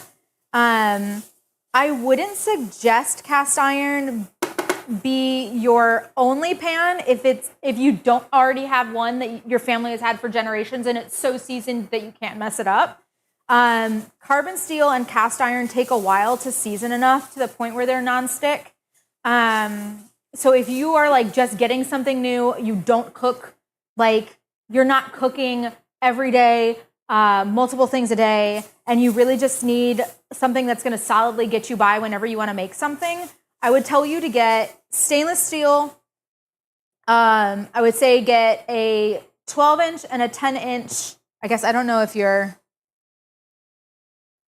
at Noble. I'm not sure where you're from. I'm giving in inches, but convert if you need it to be in metric. A 10-inch and a 12-inch stainless steel pan, and then I would tell you to get an 8-inch egg pan, which is non-steel, wanted to be a non-stick that you can use for eggs. You could do eggs in a stainless steel, but you're gonna want a smaller thing for eggs because you don't want them to spread out a whole bunch, especially if you're doing something like sunny side or over easy or whatever. So it is good to have a smaller pan that you can use for like pan sauces or eggs or things like that. And non-stick is just an easy thing to have when they're small. And then I would tell you to get, I'm not sure if you do like soups or stews or things like that. I would tell you to get a minimum of a 5-quart Dutch oven. And honestly, those are probably the only pans that you're going to need.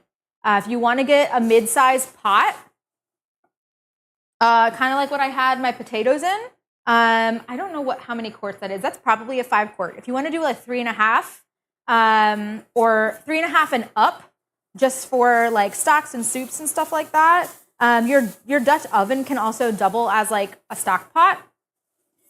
So like do one, like I would say the Dutch oven would be great for stock pots, soup pots, things like that, and then do a mid-size when you're cooking potatoes or pasta or anything of that sort. If you do want to do like a saucepan, something like a 1.5 quart, you can probably do that. So like, okay, recap. 8-inch egg pan, nonstick, 10 and 12-inch stainless steel pans, one Dutch oven that's at least 5 quarts or higher, enameled Dutch oven, that's 5 quarts or higher for soup and stock, a mid-size pan for potato or a pot for potatoes, that's probably about a 3.5, and then a 1 to 1.5 quart for sauces and pot, and that's all you need. I would say that's all you need. If you want to do a 10-inch, I believe this one is a 10-inch. If you want to do a 10-inch stainless steel saute pan, which has flared edges the way that this one does, this is a saute pan. And then on the 12-inch, you get a sauce. I think it's called a saucier pan or something like that, where like the edges actually come up and are straight up.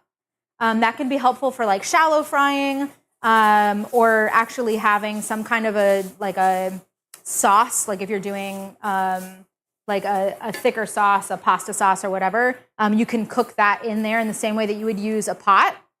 So that can be super versatile if you want to just have like the sides be differently shaped for different uses. But you really don't need more. That's like what? 1, 2, 3, 6, 3 pots, 3 pans. That's all that I use.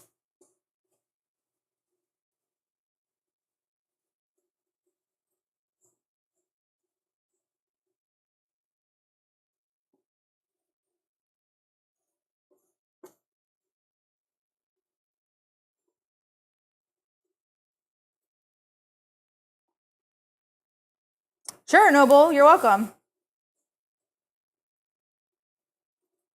See all the steam? This is so much because there's all that moisture, right, is coming off. And you can kind of see, I guess we do have the camera on. You can see I've got a little bit of browning down here, but I don't quite have like any actual fond or anything yet. If it starts to smell like it's getting a little bit too toasted, you'll be able to smell it. It'll start smelling a little bitter. And you can just add in some of the liquid here that came with. But I'm just kind of scraping at this point. Now that I'm starting to see some brown bits, I'm scraping. You can already see I should have kept, actually, I mean, we've got this. I was going to say I should have kept some so you could see the original color, but I have the jar here. And you can see like we're already starting to get a little bit of browning in our sauerkraut.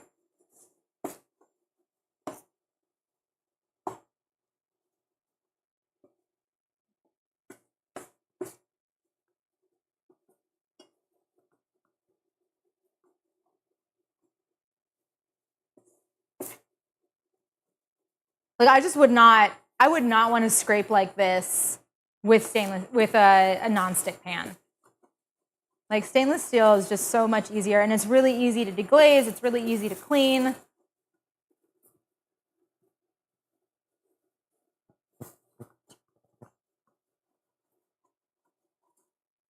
I'm getting a little bit of a fond there. I might deglaze in a minute or two, but it's not really necessary yet. And I could also, if you're really nervous about it, and you don't feel like you can keep up well enough with it, and you don't want to add extra moisture and then cook it out and all that kind of stuff, you can always keep the temperature a little bit lower. It'll still brown. It'll still cook. But you can also see the difference between, like, you can see it's starting to get even flakier because we're cooking all that moisture off. So it's not kind of holding to itself anymore, and it's not as wet. So it's going to kind of be flakier and looser, which is great when it comes to filling the pierogi and having like a really nice light flaky texture. Not so great when you're actually going to shape the pierogi. So I will show you how to do that when we get there. But it is the sauerkraut are definitely the harder of the pierogi to form and shape and keep together than the potato. The potato just like, you can basically shape it like Play-Doh. Sauerkraut, not so much.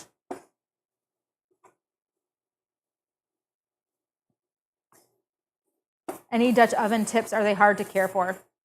No, they're not hard to care for. They're really easy to care for. Stick them right in your dishwasher. They're fine. Or, you know, if you want to hand wash them, you can use like a scrubber if you want, I guess. But like, they're so easy to take care of. You don't have to worry about like lemon or tomatoes or like acidic ingredients in them the way that you have to worry about that with cast iron because of the enamel. It protects it.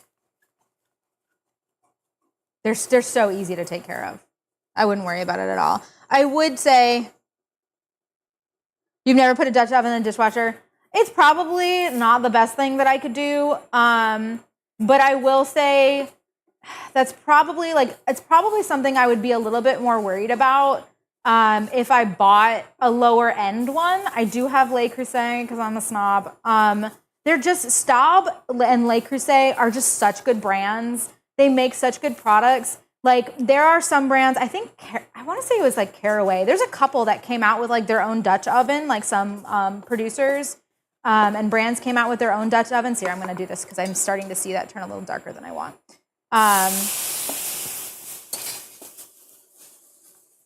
So they came out with their own, and the enamel actually starts to chip off like really fast. And so it's better to hand wash those than it is to put them in the dishwasher. But I've had my Dutch oven for a decade, and I've seen no wear and tear on it other than like the bottom of it, which is supposed to happen. So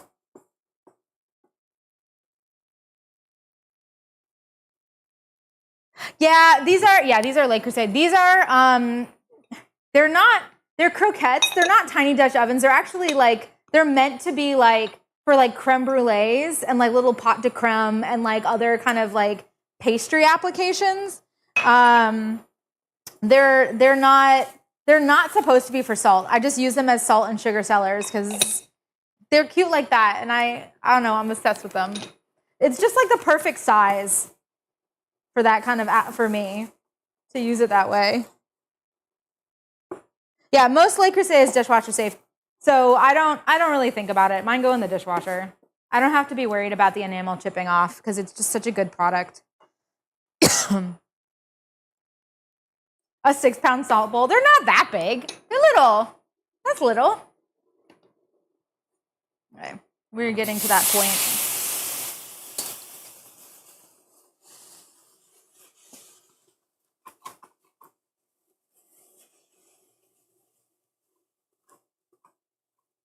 Do some on this side too.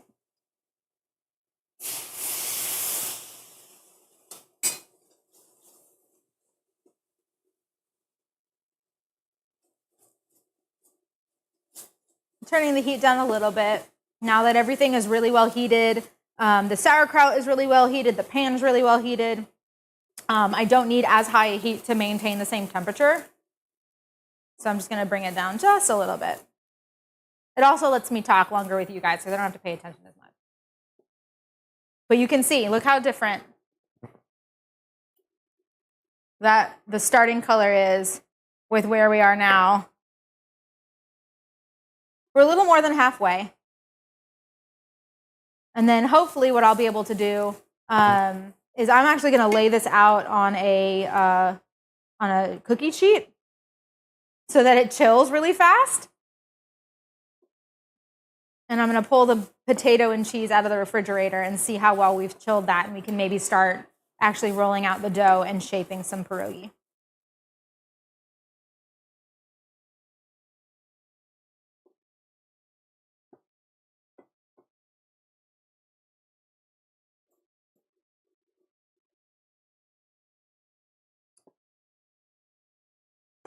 There is nothing wrong with a cheap set of pans. I honestly, like, for me,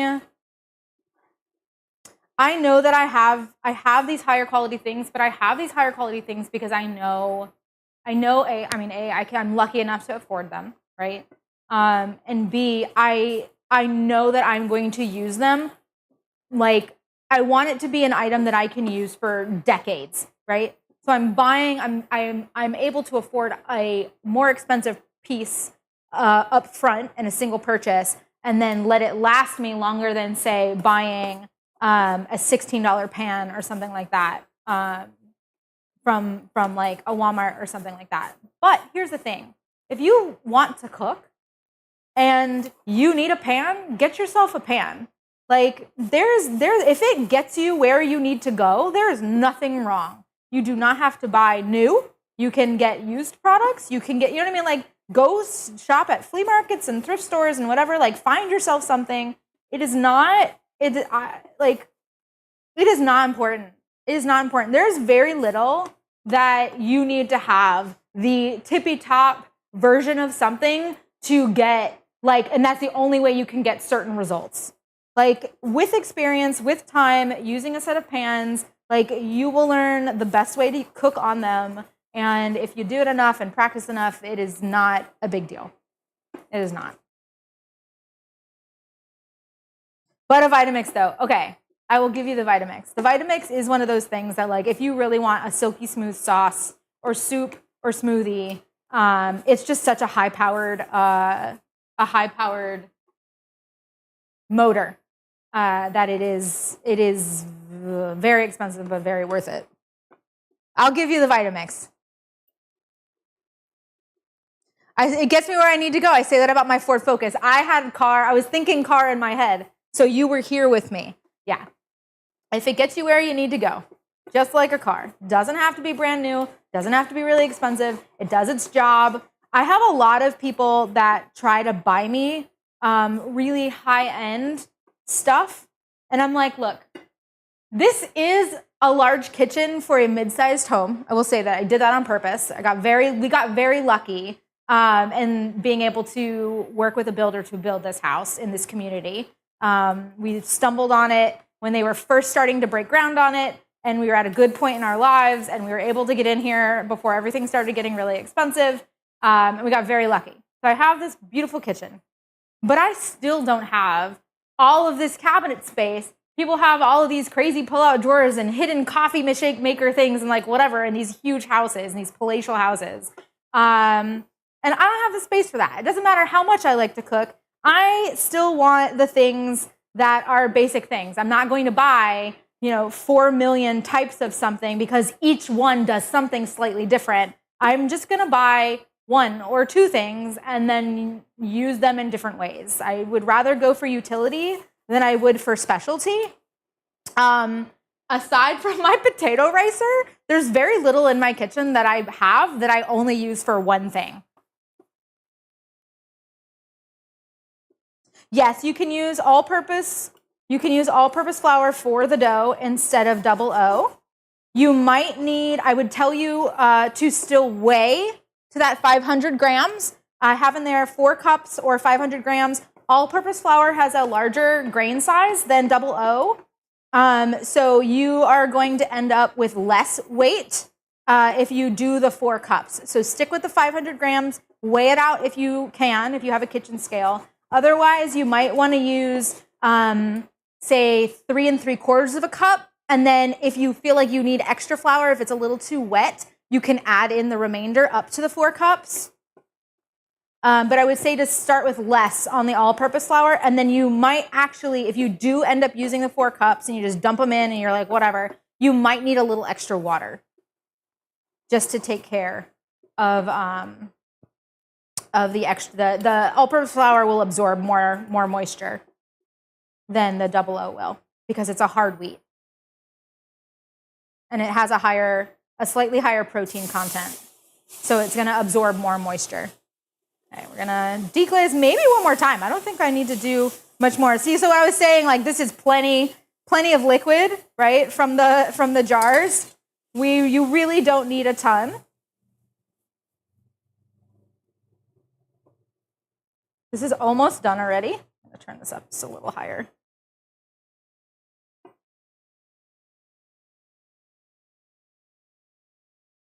And what I might do, once I get a color that I really want, I'll probably just turn this low and just let this kind of gently lose a little extra moisture. But this is already pretty, it's a little wet. You want it to almost like be tacky, but not wet on your fingers when you're touching. Like it's kind of hot. So for anybody who's making this at home, I have really thick skin on my fingers because I rock climb. So maybe don't immediately pull it out of the pan, put it on a plate, and then touch it later. But you shouldn't have leftover, like a lot of leftover moisture on your fingers if you're kind of moving it around, rolling it around in your fingers. But it should be a little tacky. Like it still will be like stick to you. But it should not be like really wet. So you want to cook all of that moisture out.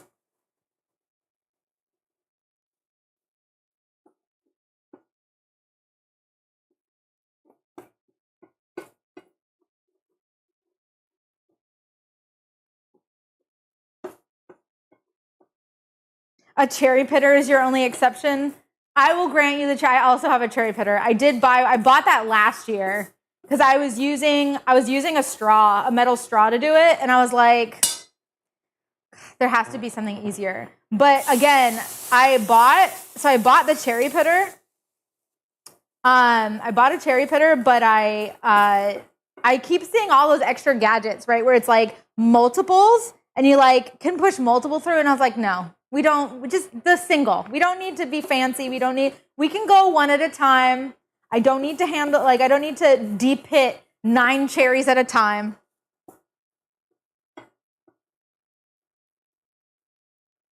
Yeah, cherry, that's a thing? Yeah. Behold, the cherry pitter. Do I have cherries in my freezer? I do. This is a cherry pitter. You put said cherry. Oh God, we can do this. Where am I? Here we go. Nope. Back here. We can put the cherry right in here, and then this metal prong here pushes the pit out through the bottom, and then the cherry is the only thing that's left. You take the cherry out, you stick it in a bowl, and then you get to eat a bunch of cherries without pits in them. But for years, I was just eating around the pits. I was like, whatever. And I'd just sit with a bowl and I'd like put a cherry in my mouth, spit a pit out, you know? What a time to be alive.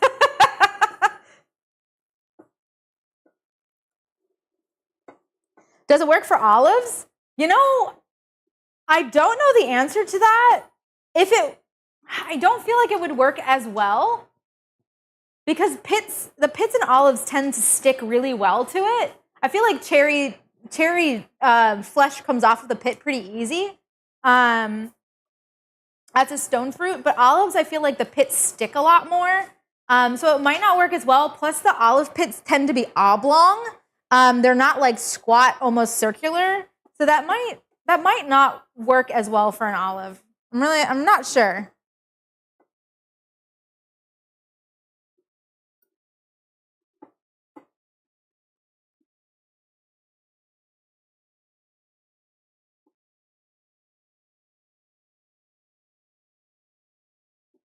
Okay, so this is the color that I want it to be. I am there with color. And now I'm just going to turn it down low.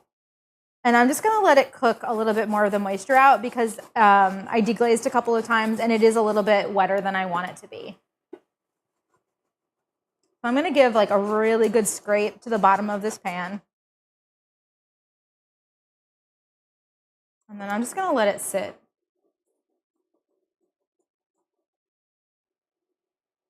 I'm going to go check on the potatoes.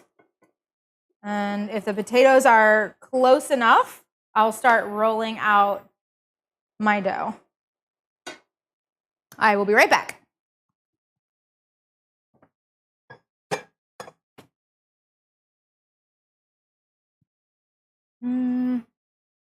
Yeah, that's close enough.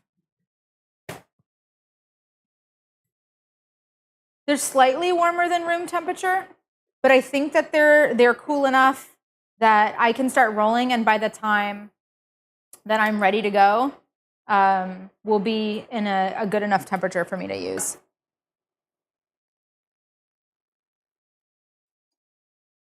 Using the microwave. Can you see me at the refrigerator in the reflection? That's funny. That's funny. Okay. I'm going to move this off to the side. And just let that kind of fall into the background there.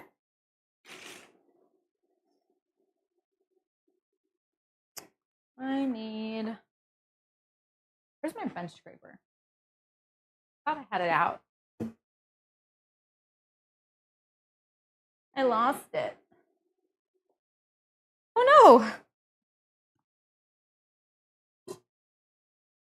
I didn't throw it away or anything, did I? Guys, that's important. What did I do with it? It started out over here. Now I don't know where it is. No.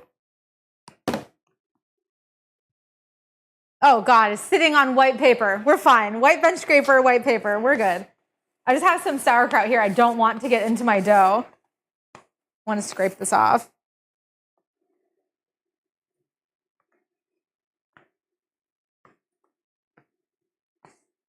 You're going to make sure that your surface is clean. or it's going to end up in your dough, and you'll have like pieces of whatever's on your counter in your dough.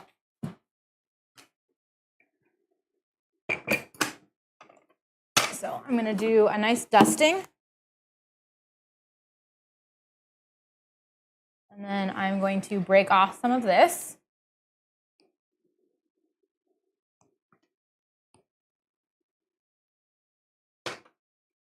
If I need more, I'll have more. Okay.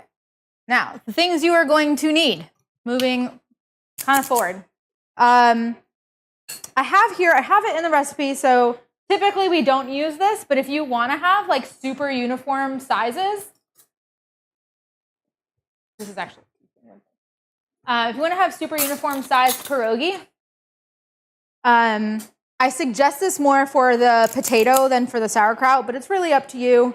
If it's helpful to have like essentially the same volume every time you do it, you can use a cookie scoop. This is a number 50 cookie scoop. I don't believe this is standard sized. I don't think you can go into a store and just buy a 50. I think you have to get this online. The 24 scoops, which I believe are like, I think this is like 1.5 tablespoons, so like a 45 milliliter by volume size. I think standard is like a 1, is like this is in between the 1 and the 2 for the tablespoons, or for a 50 and a 30. So I guess this is 25.5 milliliters by volume. So this is like a good size. It's about 40 grams, 50 grams of filling by potato, and then like 15 to 20 grams of sauerkraut at a time. We just use spoons at home. You just kind of get used to the amount that you feel like you can put into a dough round. And once you get to a good place, you just kind of don't think about it and you're using a spoon. But you can use a tablespoon. I'll use both just to show you guys kind of how you can work with either. So that we can do that. I have a 3.5 inch, hold on, I have everything written down, 9 centimeter circle cookie cutter here. I guess it could be fancy, wavy, or just straight circle. I have other cookie cutters or like dough cutters that are for like specifically for biscuits and like thicker dough that are metal, but none of them are the right size. So we're using our plastic cookie cutter today. Why not? Again, if you can't use it for multiple things, like why? I'm not gonna do it. We're just gonna use a cookie cutter. But basically, what you're gonna want to do is you can make them super small. You don't have to use this size. This is just the size of a typical pierogi. Imagine half, right? So essentially, because you're folding your circle, you're folding it in half, and you're making it look kind of like a little dumpling shape, right? Where it's like a half moon kind of thing, a semicircle here. So what you want is you want the cut of your dough to be larger. You want the cut of your dough to be larger than what you are actually going to have the final cut be. So I like to use a ravioli press. We used to have Pampered Chef, they're literally like pierogi makers, and they had like really fine teeth.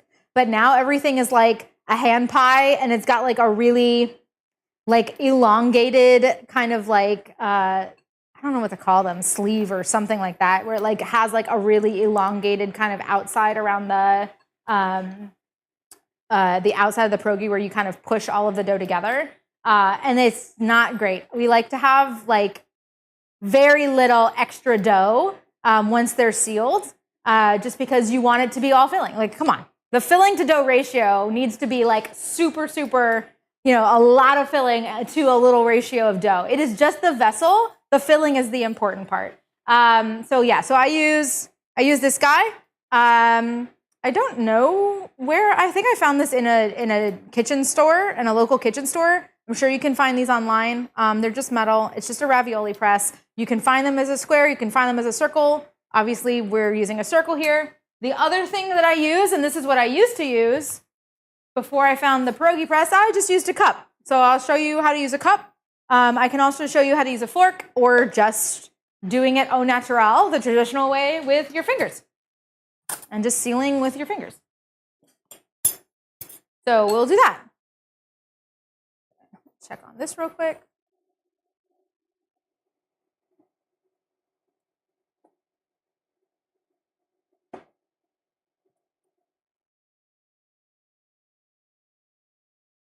Yeah, the smaller cutter. So basically, I'll show you guys when we get there. Basically, what you're going to be doing is you're going to be folding over, sealing kind of with your fingers, but then you use a press or something to really crimp and cut into the dough to actually ensure that that is sealed. Because you are using quite a bit of flour, and sometimes if there's like a thick piece, like chunk or like whatever of flour, like a clump of flour that gets in between the dough, it will unstick when you're boiling it, and then you have pierogi filling and dough all over the place, and we don't want that to happen.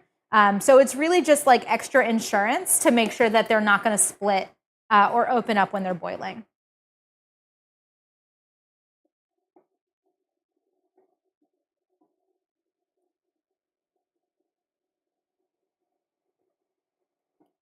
Will this be on the test? I mean, I guess the test is if you go to make it. If you never intend to make it, there will be no test. But if you decide to make this one day, then yes, this will be on the test.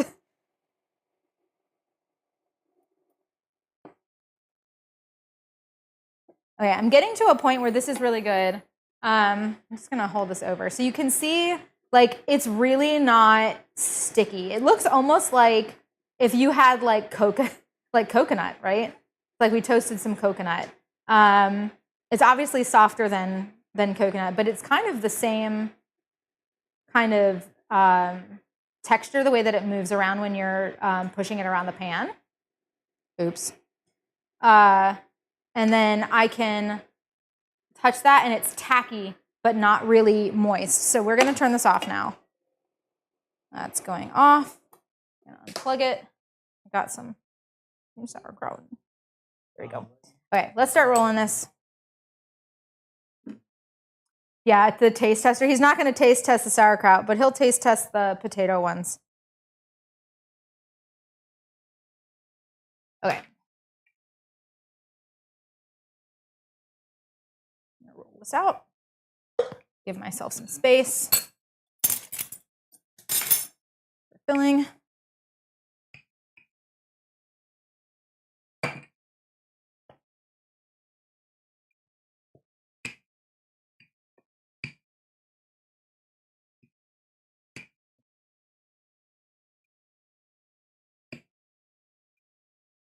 So you want this to be thin, but not so thin that you're going to end up breaking a hole in it, right? We don't want to really be able to see through it. But you do want it thin enough that it can stretch a little bit, or thick enough that it can stretch a little bit and get slightly thinner if you need it to, but thin enough that it's not going to be like too thick when it's cooking. And then again, you have that kind of off. You want a much larger filling to dough ratio. And so that's kind of what we're going for here. This is about right, actually. You're looking for it to be about a 1/16 of an inch thick, which is 0.16 centimeters. Really thin. So like if you have grout in your house, you have 1/8 of an inch grout, just look down at your grout and do half of that. Traditional grout is like 1/8 of an inch thick. Half of your grout is the thickness you want. Okay, so we're done. I'm going to go ahead and start cutting my circles. And basically what I'm going to do is I'm just going to cut all of the circles and then peel the dough up. This dough can get reused. It's so soft that if you really wanted to just put it back together, put it underneath your wet towel and let it reincorporate, you can do that and then re-roll it out. It'll need about 30 minutes to come back together. But they will not be as soft the second go around because you've added flour to them and you've worked them a little bit more.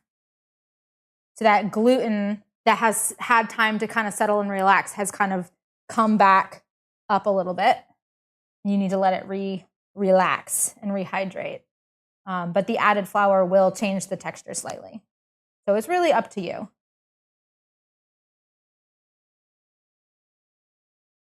You want to try to get your circles as close together as possible.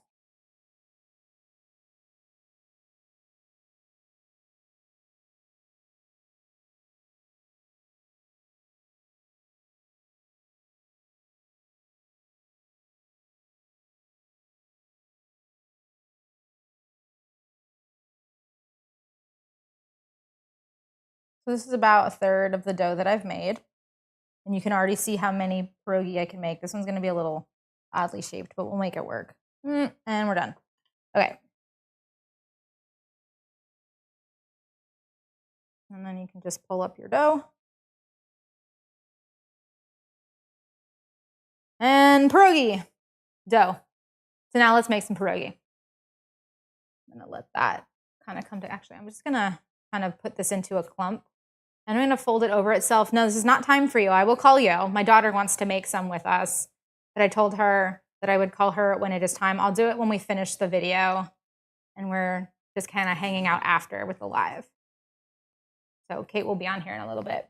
Okay, we're going to let that, we're going to fold it into itself so that it kind of makes another new dough ball, right? So kind of like if you were shaping a roll or a pizza dough or something like that that you wanted to let sit and proof. And then you can just let that kind of resettle and rehydrate under there. I'm going to get my potato filling.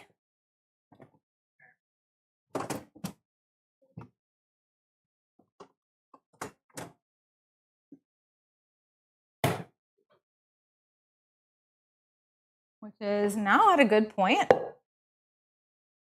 I think I mentioned earlier about a tablecloth. So you'll notice, like obviously like dough, right? If it can sweat against a surface that is not floured, it is like this one here is going to start to stick. Okay, and we don't want that to happen. So the way that we do that, and I'm not entirely sure where I want to be doing this work. Probably move this aside now. Let's move this over here. And then I'm going to put this also on I'm going to put this onto a pan to chill. If you want to just put your sauerkraut directly into the refrigerator, honestly, it's better than what I'm doing here. And just let that chill in the fridge until it's about room temperature. You can do that. I'm going to just spread this out and leave this at room temperature behind me and then come back to it when it's time to make a couple. So again, I'm just creating as much surface area as possible so that air can get to it and make sure that it cools off.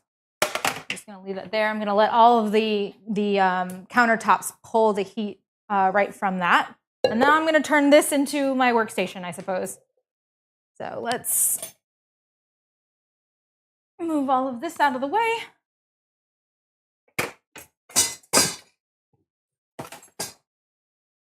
Okay, we've got our filling. We've got all of our multiple utensils here. And I'm going to just kind of cover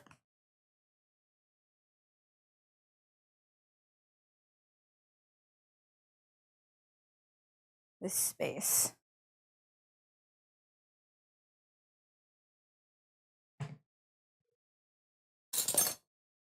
Okay. Hopefully, with the filling on, this thing won't fall off the countertop and I'll have a nice space here to make some. Hey, hon, I'm going to need you to move the camera. So this is already starting to stick. If you want to sift your flour. If you're going to put flour down where you're working, just get a strainer.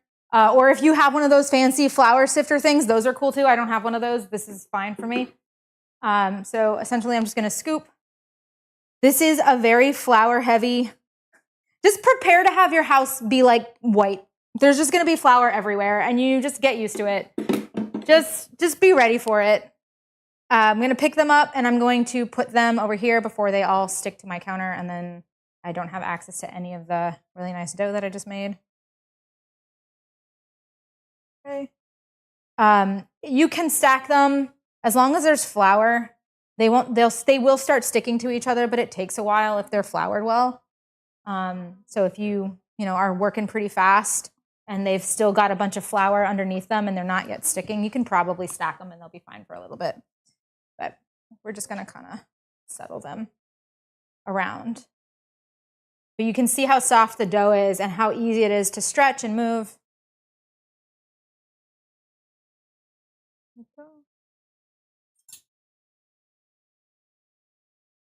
Up. Okay, so now we have our next place. We've got a rolling station and a baking station, and then we're gonna actually have to start boiling some of them. Once you have about 8 to 10 made, you can have you have a secondary person in the house, you can start having that person boil them. Because I am a single solitary person, I'm gonna make this whole batch, and then I'm gonna get some water going behind me, and then I'll make some sauerkraut, and then we'll get those going as well. So you can kind of see the process of boiling. This is about to be loud because it is sparkling water. I apologize. Or if you want some ASMR, hey.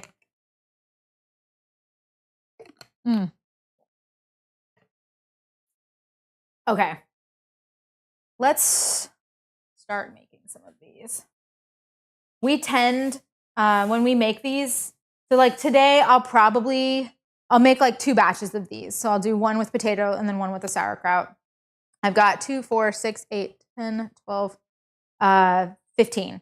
So I'll get about 30 just today. I'll have more dough than that. But essentially what we do is we have a table where people are making them. We have a table where they all get laid out, right? Because you can't boil. If you're boiling 8 to 10 at a time, even if you have 2 or multiple pots, you don't boil them as quickly as people are making them. But we make typically 500. I think the most we made was over 700 one year. So this is like a full production at my house. And so it is kind of necessary to have the tablecloths down. The tablecloth goes where you're setting them down while they're waiting for boiling, and it goes where you are making them. It's just a great way to keep your dough from sticking to a surface, to a non-porous surface. So, okay, we'll do a cookie cutter one first. Or not cookie cutter, a cookie scoop one. So there's that. You want to have flour. I'm saying this again. Flour is your friend. I'm just gonna take a scoop. Get flour on your fingers. For anybody who is currently making these with me at home, okay? You got a nice little potato ball there, okay? Oh, we are still over here, honey. Thank you. Stay here. Stay with me. I've got my husband moving the camera around so that it's always on the right place. Basically what you're going to do is you're going to make an oblong kind of oval, and then you're going to turn it into a half circle. So basically you're creating the inside shape of the pierogi, the one that you want. You're making that with your potato and cheese filling before you even start doing any shaping with your dough. You're going to take your dough. You can give it a nice little stretch if you think that it needs it. And you're going to set it down. You're going to put your filling. Okay, so you've got kind of think about where your halfway line is, right? You're going to put this in the top half of your pierogi, but you're going to leave this lip here because that is what we're going to seal onto. You're going to take and you're just going to go up and over. If you have dough that is you feel like it's slightly too small, you might need a little stretching. It's not going to completely fit around, right? So see, if I just kind of laid this over the top, it doesn't quite go all the way down. So if you do have pieces that are like this, that are just a little too small for that, which I actually prefer because then it gets stretched a little bit more, and then again, less dough to filling ratio. What you're going to do is you're going to go up, you're going to pull gently, and then you're going to kind of push the filling back while you pull over the top. And then you just kind of press down with your fingers. You can do just 2 fingers. You can do like whatever. You can take your entire hand and kind of come in like a semicircle kind of thing around the outside and press down around the outside of your pierogi to make sure that this is sealed. Now, we need to make sure, this is what I said, this can be done, but I don't like having all of this dough. I don't like this. This is not nice looking. My perfectionism does not enjoy this. This is essentially a regular pierogi. Some people have been known to take it and they kind of do what you would do with a like a pie, where you kind of fold it over and you would like kind of crimp around the outside, and that can look really pretty if you're really good with pie crusts. That can be something that you do, or if you make like empanadas or hand pies or something like that at home. You may already know how to do that. It just, again, makes a thick dough around the filling. So it's just an extra large ratio of dough to filling. What we do is we will kind of cut this off. So I will use a pastry, or I will use this ravioli press. Essentially what you do is you press down. This is not the best tablecloth for this. Press down, pull up, and then there is your first pierogi. You can also, I'll make another one real quick. I'm gonna just set this down on some flour. It should be okay for a little bit. You can, we'll do a spoon now. Just kind of pulling around the outsides. The inside is already pretty thin. I'm just pulling the outsides just a little bit more. We'll do a scoop, a spoon, pretty easy.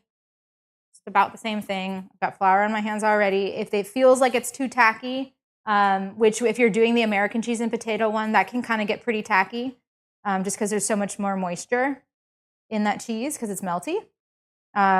Create our shape again, put it in the top, tuck up and over, seal with our fingers or our palms, however you feel like doing that. And then let's do a cup. I'm not going to do it on this because this is a little too, I've double folded it. So it's not, it's almost like if you were going to try to cut something on carpet, right? So it's like a little too soft.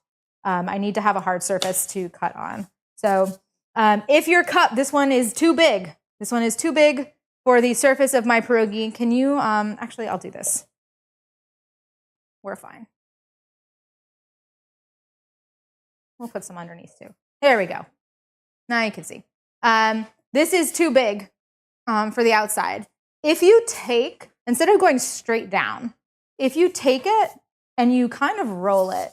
So we're going to start here, and then we're going to roll around the outside and then set it down. You'll get the same shape. So it'll take off the correct, and then you have the like a very symmetrical kind of situation here. There you go. So that's cup. You don't need to have a ravioli press. A plastic cup from home is fine. I would just say find something that feels like it can cut. Like if it's really rounded, even if you have like a glass cup and it's like super beveled or something like that, you're basically like pressing the dough instead of cutting through it. So it might be a little harder to disconnect that kind of like extra dough from the pierogi. And so it's probably in your best interest to just find something that feels like it could cut through. Plastic is usually better than glass. But you might have some nice glasses. Also, you do have to press. So like glass freaks me out. You can do it. You can do it if you really want to. Plastic just feels easier to me. But yeah, find something that has less of a bevel and is less rounded, and you know will cut through. Okay, so I'm just gonna move really quickly through these next ones so that we can get to the sauerkraut. I am going to make all of these. I'm gonna make all of these with potato so you can see what we're working with, and you can like watch several times, get a feel for how it's supposed to go, and then we'll do a number of the sauerkraut as well.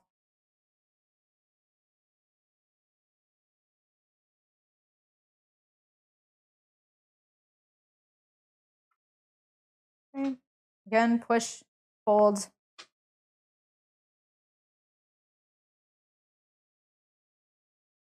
think I need to have like a little space here or something so that you guys can actually see me cutting these, because I can't have both options open. There we go. I prefer the ravioli press just because I think it's pretty to have like a design over the cup, but oh, that did not cut well.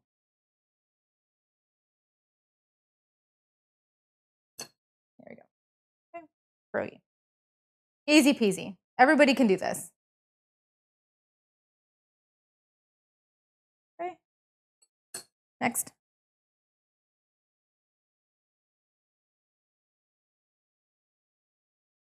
Dollar store cups. Easy. Do it. Dollar store cups sounds great.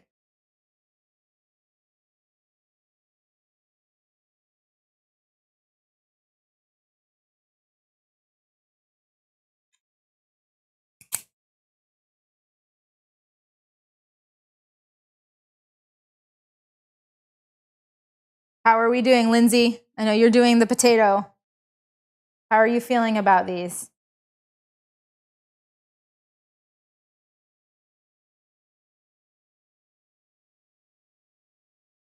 I'm making you. Oh, okay. Someone else. Kraut, some grainy mustard. Yeah, it sounds really good. We really like to eat our pierogi with sour cream.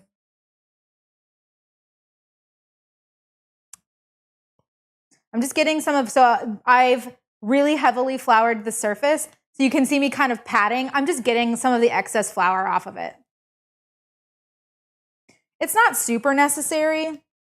Also, you'll notice this is going to start cracking because these are going to start drying out. I may not actually be able to do all of these. When we're working, we have like a lot of people making these, like multiple people at a time. So you kind of have to work pretty fast, and I'm kind of stopping and talking and demonstrating and all of that. So it's not going quite as fast. Can there be a can of beer in this recipe? I mean, if you wanted to, you could deglaze your sauerkraut with some beer. There's nothing wrong with that. It's probably would taste really, really good. Or you could just drink while you're making them. I mean, that's an option too.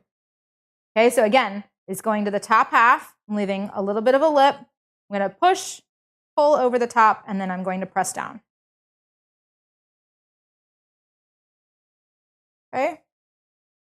And we're going to take this and I'm going to roll it.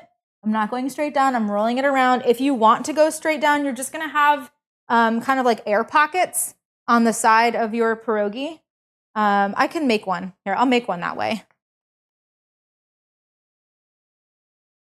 I'm drinking while you make them. Does that work? Yes. Going great.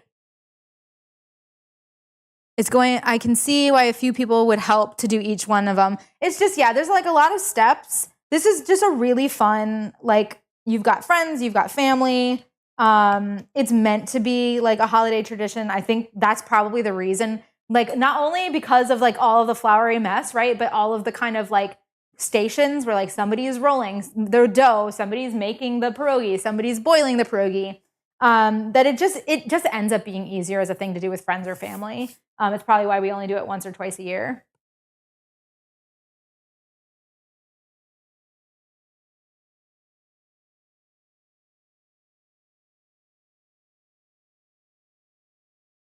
Bethany, I will be doing some sauerkraut in a couple of minutes, so be ready. You decided to go hard mode today. I think you mentioned that you were using some mashed potatoes, I believe, with some cheese, Bethany, wherever you are. But I feel like you also asked about sauerkraut, so you're doing both. Oh, I didn't follow my own instructions. I was going to make one where I didn't roll around the outside of it so you guys could see what that looked like. I'll do this one, I promise.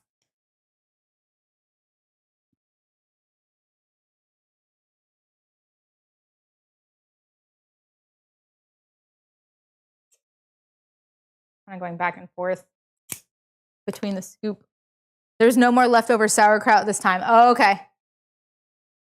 Got it. Oh, you make homemade sauerkraut with extra caraway? Ah, I bet that's really good. You can come by anytime. Would be very welcome.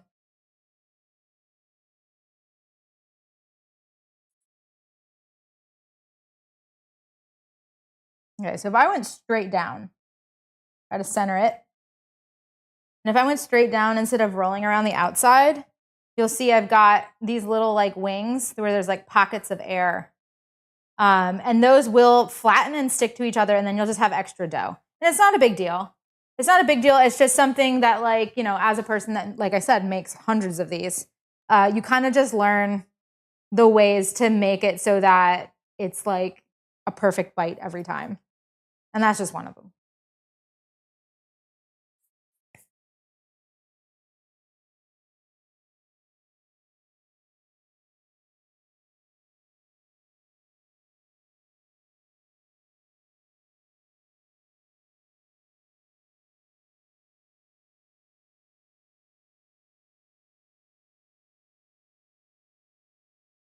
You'd give me some kraut? Yay. Thank you for sharing.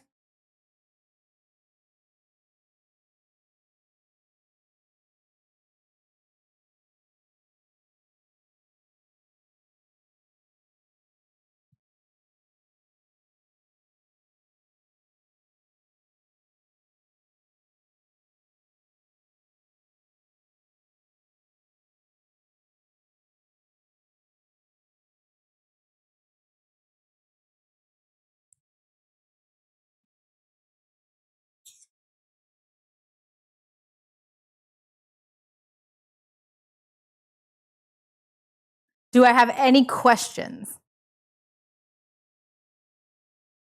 Don't forget the no-cut one. The no-cut one, I did that kind of first when I said this is what it looks like when it's not cut. We can do a fork though. Here, we can do, so basically that's just a no-cut, right? Is just make sure that you're really pressing down well and that you're sealing it really well, and that's a no-cut. You can also, if you really want to make sure that it's pressed, but you don't want to use the cup, or you don't want to use the ravioli, you can also do something that looks kind of like that, which is also fine. Here, we'll give it a nice little, we'll keep the design, but we'll cut off a little bit of the excess. You can mix and match. That's pretty. Looks kind of like a sunrise. I'm fine. We're fine. I'm going to move these. I don't want them to get stuck to the countertop. How many do I have? 1, 2, 3, 4. Oh yeah, I can definitely start making. Okay, so I'm going to start heating up a pot of water. You typically can boil in like a soup pot. You can boil 8 to 10 at a time. So let's do that. Move this guy off my stovetop so that I can move a pot back. I'm going to use the same pot that I boiled the potatoes in because, like, why not? I don't want to use an extra pot for no reason. So let me just give that a quick scrub and rinse. And I will be right back with you. If you don't feel like you can, I'm just going to talk with you guys while I'm off camera. If you don't feel like you can keep an eye on the boiling pierogies while you're also rolling dough and making them, that's okay. You can, whoops, that was loud. You can just keep them sitting on a cloth that's been floured. If they sit, I would tell you probably every 30 minutes or so to flip them over. Because even though they're on a cloth like this, they're still going to start sticking at a certain point when the flour has been like absorbed into the dough and into that inside filling. And you're still going to want to make sure that that they're not getting like too dry. Because also, like you've noticed, you start to get a little bit of cracking in the dough if it sits for a really long time out. That's why we have this covered in our main dough piece here. That's how we have it covered in our damp cloth. So it is important to make sure the dough doesn't dry out, and that also includes pierogies that have been made. Now it doesn't need to, you're not stretching it extra, you're not manipulating it extra, but it will get sticky and it will get cracked. And sometimes if it's really thin, it will kind of like also make that a problem when you're boiling. So what you're gonna do is just like every 30 minutes or so, if they're out for a while, just take them and flip them over. Just take them and kind of do one of these and just give them a little flip. And then 30 minutes goes by and you can re-flip them again. Just like that. Right, let's fill this up with some water.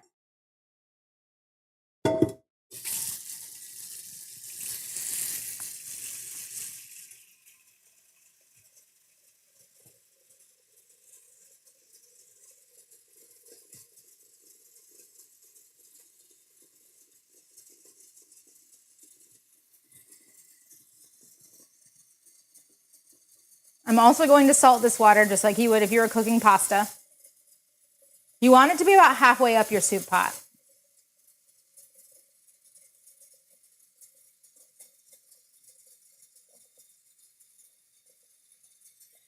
There you go. and then I'm gonna turn on my burner. I'm gonna use the one back here. They're just gonna be boiling. I am going to bring this to a boil. So I am putting that up on some power boil. In a couple of minutes, we'll have that going. Where's my salt? I'm gonna salt the water. Doesn't have to be salty like the sea, but just salt it so the dough takes on a little bit more flavor. There is already salt in the dough, so it's not super important. I just, just me. That's a me thing. Kitchen's not too bad. Remember, I didn't have a ton of ingredients, and I am reusing things, so it's actually not too bad. I think all of this would fit in the dishwasher pretty easy. Now, cleaning the flour, that is a task. I'm fairly contained. I'm fairly contained.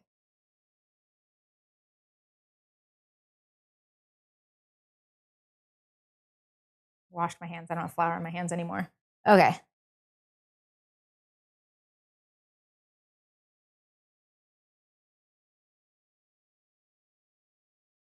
feel like this might be too much for this one. Let's do a different guy. It's getting dry. Yeah, we're too dry. I'll make a smaller filling. This one's not stretching anymore. So once they get a little dried out, they're not going to stretch as well because they're not as hydrated. So just do a little bit less filling, and then you don't really need to stretch. And you can just kind of pull over the top and press down, and you're fine. It'll just be a little smaller. I feel like I'm not in the right direction for the camera, though.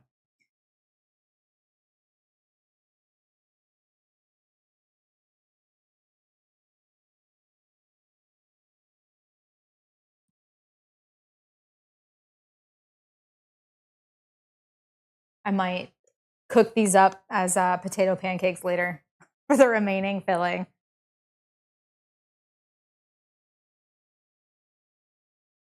Yeah, I am also not hydrated. I've not been drinking enough for the amount of talking that I'm doing. Okay. Up and over.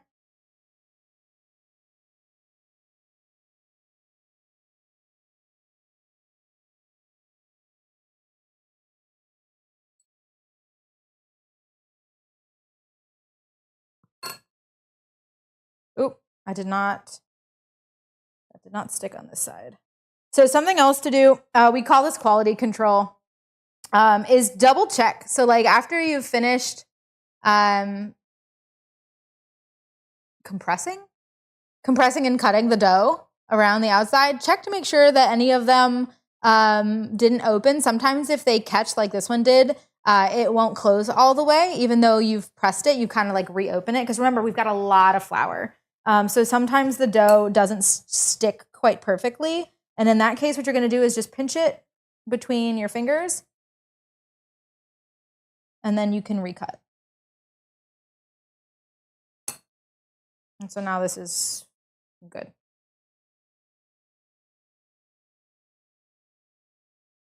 If you want to not use a surface, you don't have a surface that's big enough, and you're just kind of like wanting to make them, you've got like a stack of dough, you've got all of these guys laid out here, you've got these in your hand, and you don't have a surface to kind of do on, you could also, this is another way to kind of traditionally make a pierogi, or a pierogi, make a pierogi, make a pierogi. What you're going to do is kind of the same thing. You're going to shape that filling. I feel like I keep making them the same size, knowing full well that I'm supposed to be making these smaller. You're going to shape it. You're going to hold it in your hand. And then you're actually going to set it in the middle. And you're going to come to the top, and then you're just going to pinch. And pull and pinch. Pull and pinch.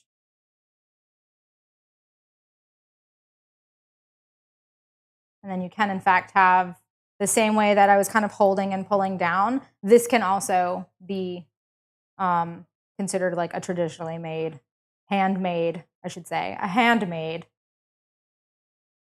pierogi or pierogi. But like I said, I just really like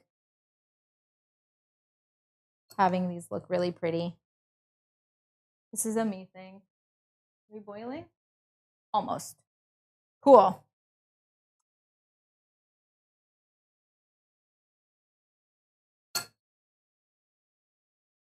Okay.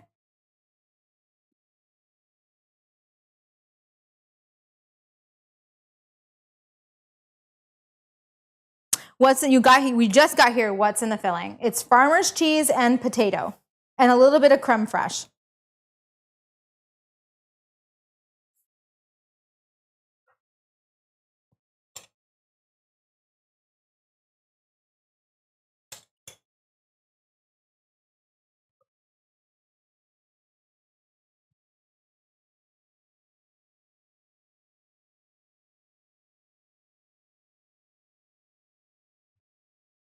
I just feel like there's more control if you have it on a flat surface than if you're trying to make one like in your hand. But that's a me thing.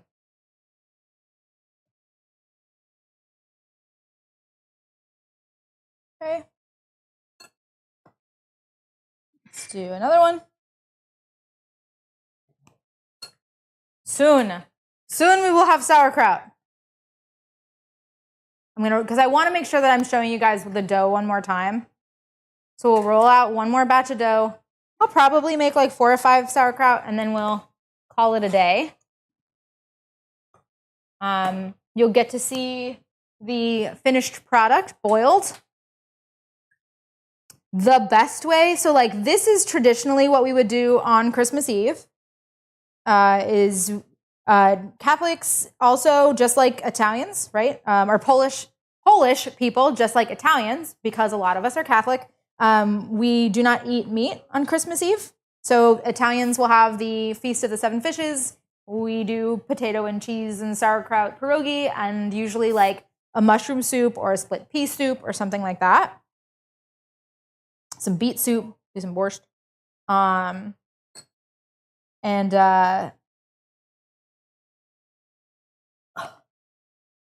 We stick to this. But we eat them boiled on Christmas Eve. And then Christmas morning, we pan fry them. They are delicious. So you can boil. This one might break in the pot. We'll see what happens. This one looks like it got really thin.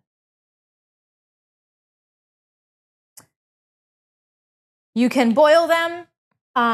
If you want, you can microwave up, pan fry up some butter and onions together and make like an onion butter. That's really nice.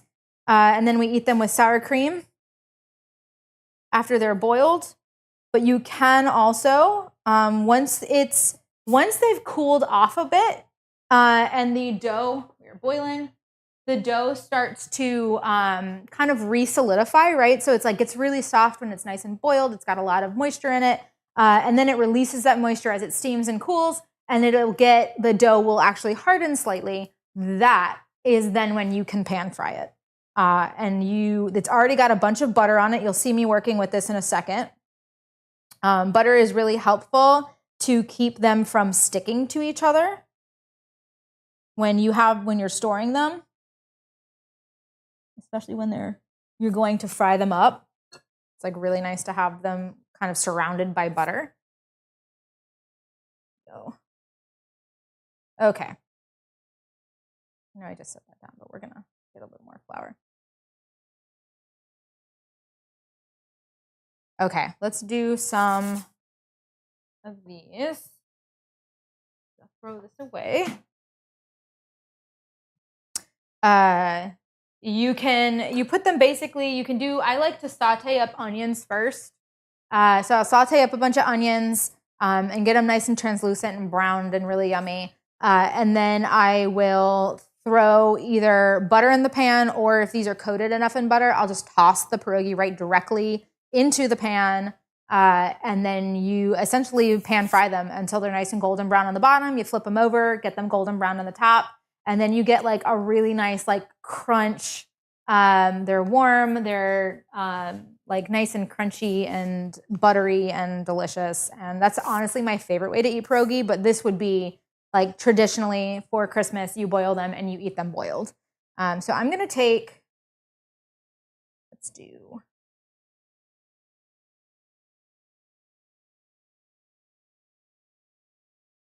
8. We're gonna do 8. You want this to be a gentle boil. If you have too much agitation in your pot, they're going to break apart. And we don't want that. They're gonna cook for 6 to 8 minutes. This isn't one of those like when it floats, you take it out thing. You have to let it cook kind of all the way through. And it warms the filling back up too. Like the dough will be cooked in a couple of minutes, but you want that filling to also be warmed all the way through. Brown butter sage gnocchi though, yeah. Well, that's why you have a potato ricer, so you can make gnocchi, right?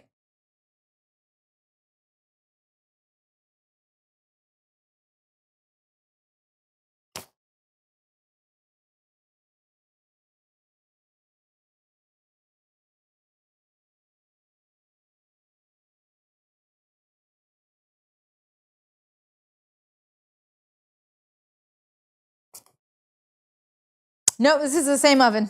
No, oven has not changed since this house is here. For a potato pancake, would you just fry up the filling or add anything to it? Add flour. Add flour to the filling, a little bit, and then yeah, and then you can. It's kind of like look up knish, or honestly, a tatty scone would work as well. Look up those, Lindsay, if you're looking to use leftovers. I do want to see some bubbles. You want to see some bubbles. You want to see some gentle movement going on in your pot, but you don't want a rapid boil. That's kind of what I'm looking for. That's good. Okay, now let's roll out another batch of dough. And we'll do some sauerkraut.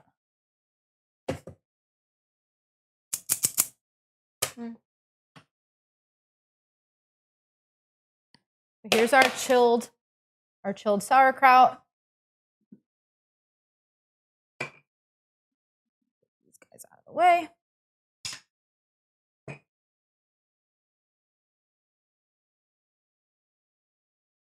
This is already pretty much reincorporated. Okay, and now let's do another batch of this.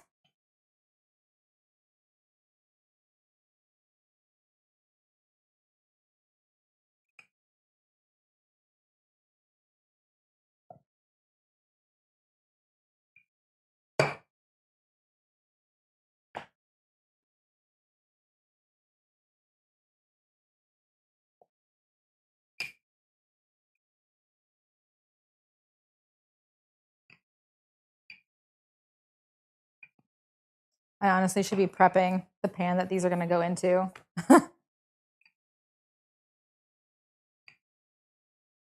Do that in a second.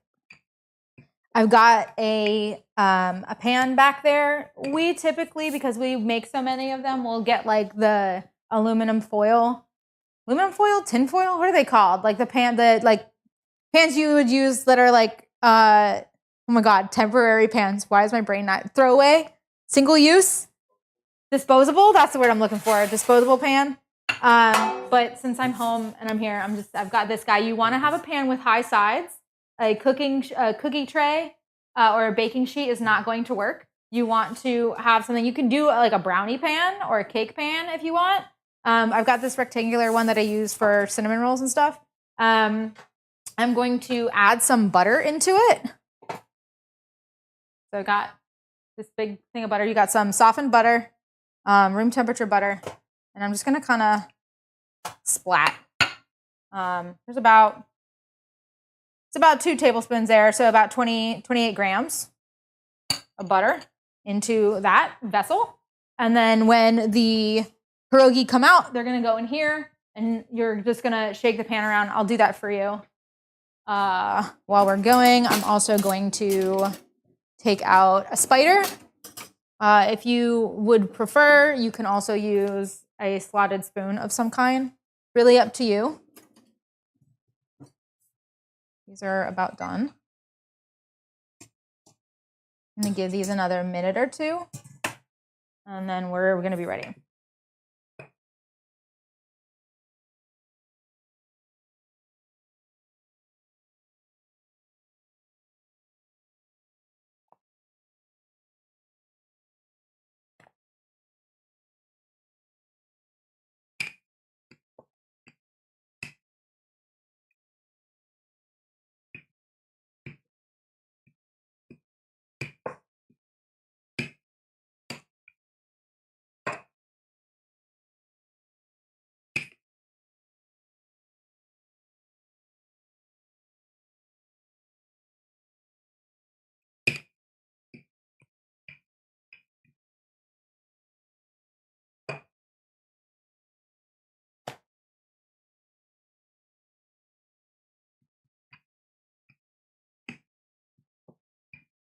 Okay.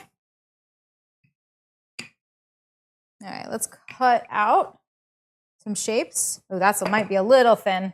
That's okay. I'm a professional. That might be a little thin.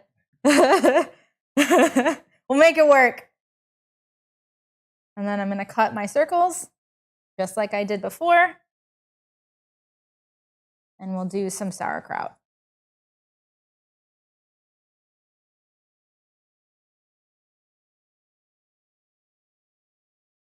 Should be good. It was full battery when I turned it on.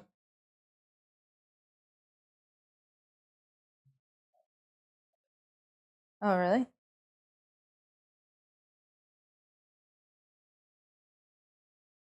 Okay.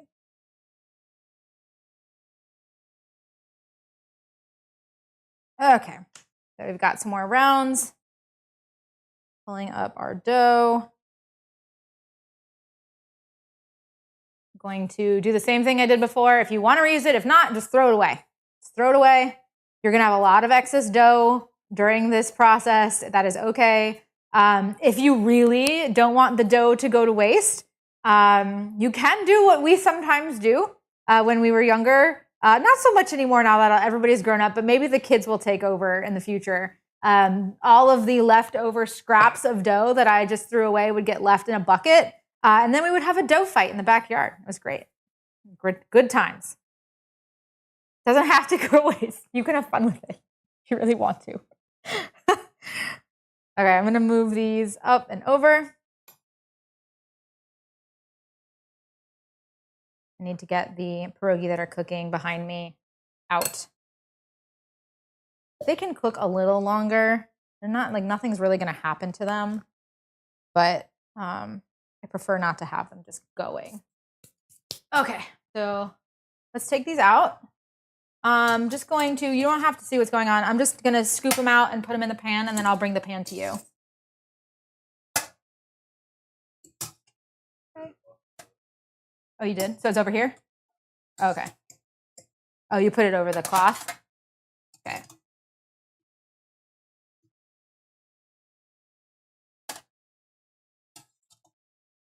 Okay.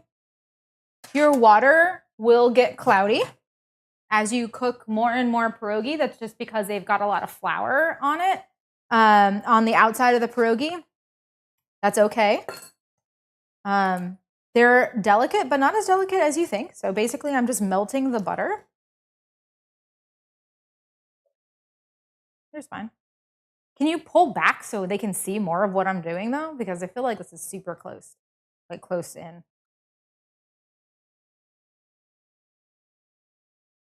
Good. Okay, I'm going to set it down, though. Here, I'll do this. I'm going to dump the rest of the pierogi into the pot behind me.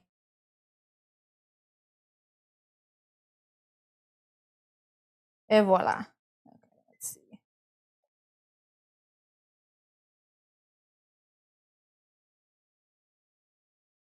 Okay, we'll let those go. Okay, so let me pull this more into frame here. Good? Good enough.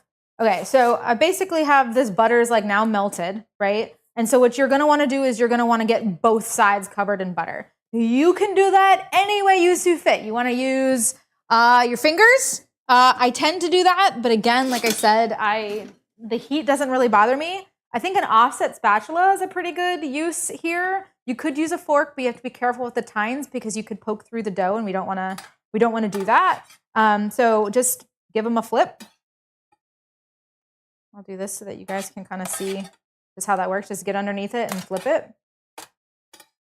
Or you could pick it up. I mean, it's up to you, but I just want to pick everything up and just flip it over. It's just faster, but they are hot because they did just come out of boiling water. So there we go. And then the same thing, you're just kind of move it around. And these are your pierogi. And you can now eat these. You can put some salt, you can do some sour cream. I will be having a couple of these maybe at the very end of this stream. But I am going to now move these to a plate. You can, at this point, if you're not going to freeze the pierogi, you can kind of just stack them. Remember, they're covered in butter. They're not going to stick to each other anymore. That's the point. The butter is for flavor and so that they don't stick to each other. Because the dough, when set next to each other, if you're storing them, if you're like keeping them in a warmer because it's Christmas Day and it's going to be another hour till everybody eats, and you've got them in the warm setting on your oven, then that dough, without anything that's going to slick the outside of them, the dough will stick, and you will have all of the pierogies stuck to each other, and nobody wants that. So that is the purpose, the main purpose of the butter, other than it tasting really good.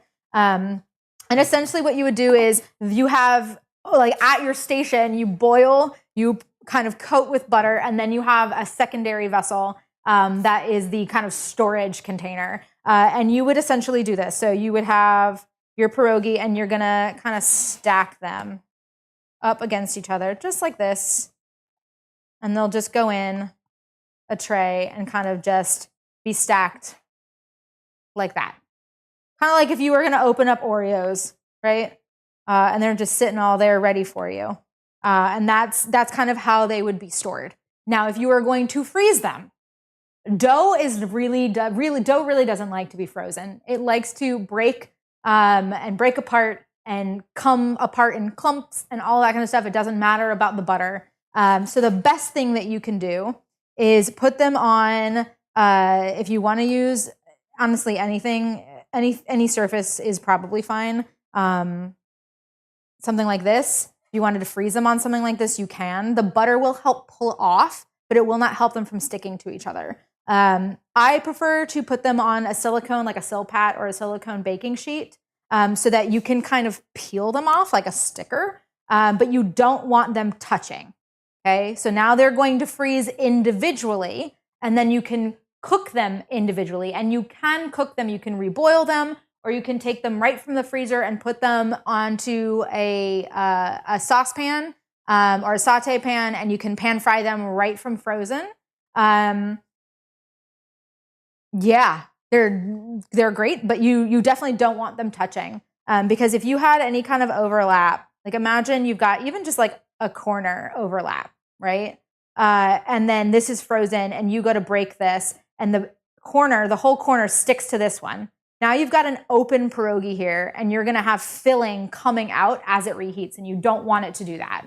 So when you freeze them, you want to make sure that they are not touching.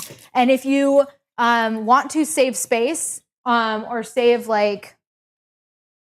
you want to save space in your containers and not like have a single layer on every container, you can get a deep lasagna pan or something like that, set them up like this, and then just put some parchment paper down in between each layer.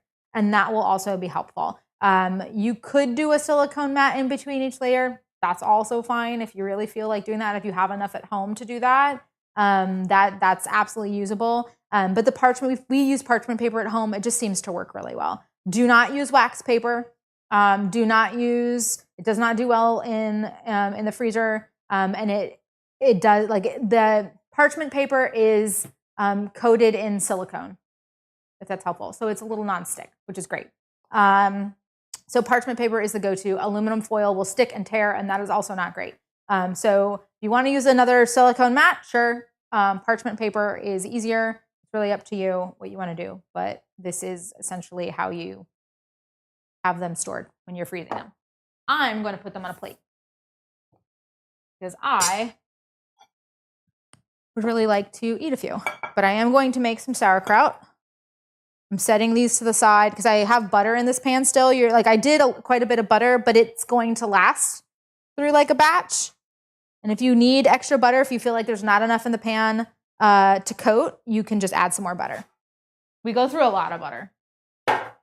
We go through a lot of butter on Christmas Eve. That's for sure.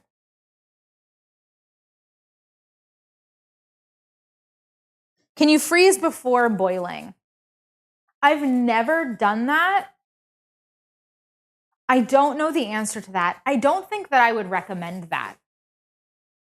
I don't know what that would do to the dough. I feel like you need that dough. You need all the protein of the dough to really shrink up and like to gel, to shrink, and to get harder so that like I don't know what freezing the dough and then trying to peel that off when it hasn't cooked. Like, I'm not sure what that would do. We've never done it that way. If somebody here has done that, then it would be great to know, and I will tell chat if somebody like has done that and says, yeah, that works. But otherwise, I've never done that. I don't know if I would recommend that just because I don't have expertise in that, so I can't say yes or no.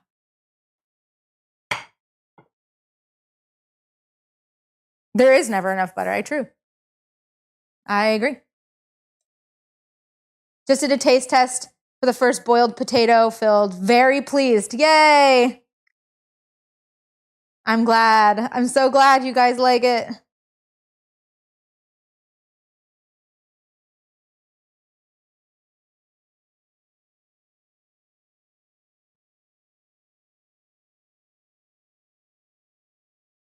Can confirm. Zelos, were you cooking with me too?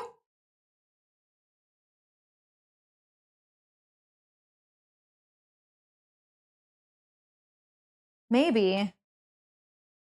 Fresh boiled would be more fluffy, whereas frozen might have a chew. Yeah, like you would feel like you'd have to cook it so much longer. I honestly don't know. I don't know the answer to that. I wish that I could help more. I've never done it that way. And I haven't experimented with that either. Okay, so for sauerkraut. Okay, so we're flaky, but we're still tacky. That's what we were going for. I'm going to pull this closer to me, I guess. Let's make some room. Okay, we're flaky, but we're still tacky. And the tackiness is great because what that means is that you can take it in your hand and you can squeeze and it makes kind of a similar shape to what we were going for. There you go. Kind of a similar shape with what we were working with, the potato filling. Fair warning, this can be slightly dense. If you are not a sauerkraut person, I really do think that you should mix the filling with something else like mushrooms or onions. I love sauerkraut. I am fully here for this. But yeah, just give it a really good squeeze between your palms. If you feel like there's too much, you can break off, reshape. It's fine, but it will start to fall apart. It is still shaggy. It is not potato. It is not cheese. And it will, if you move this even a bit, it'll start to come apart and start to fall apart. And so that's just something to kind of be aware of when you are making these. But it's the same thing, right? So you get a kind of a half circle shape. If you can make it, you go up, you go over. I'm seeing, actually, before I do this, I'm seeing some that has flaked off, and I don't want that to be stuck in my in the excess part of the dough. So do the same thing, and then you press. Okay, we're gonna grab, actually, I wanna use a cup so I can tell the difference between potato and sauerkraut. We'll use, you'll be able to see it, the texture inside the dough will look different between the sauerkraut and the potato. And the coloring will be different. Obviously, the sauerkraut is brown and the cheese and potato are either like a light yellow, orange color, or they're white. But yeah, so there's your first sauerkraut.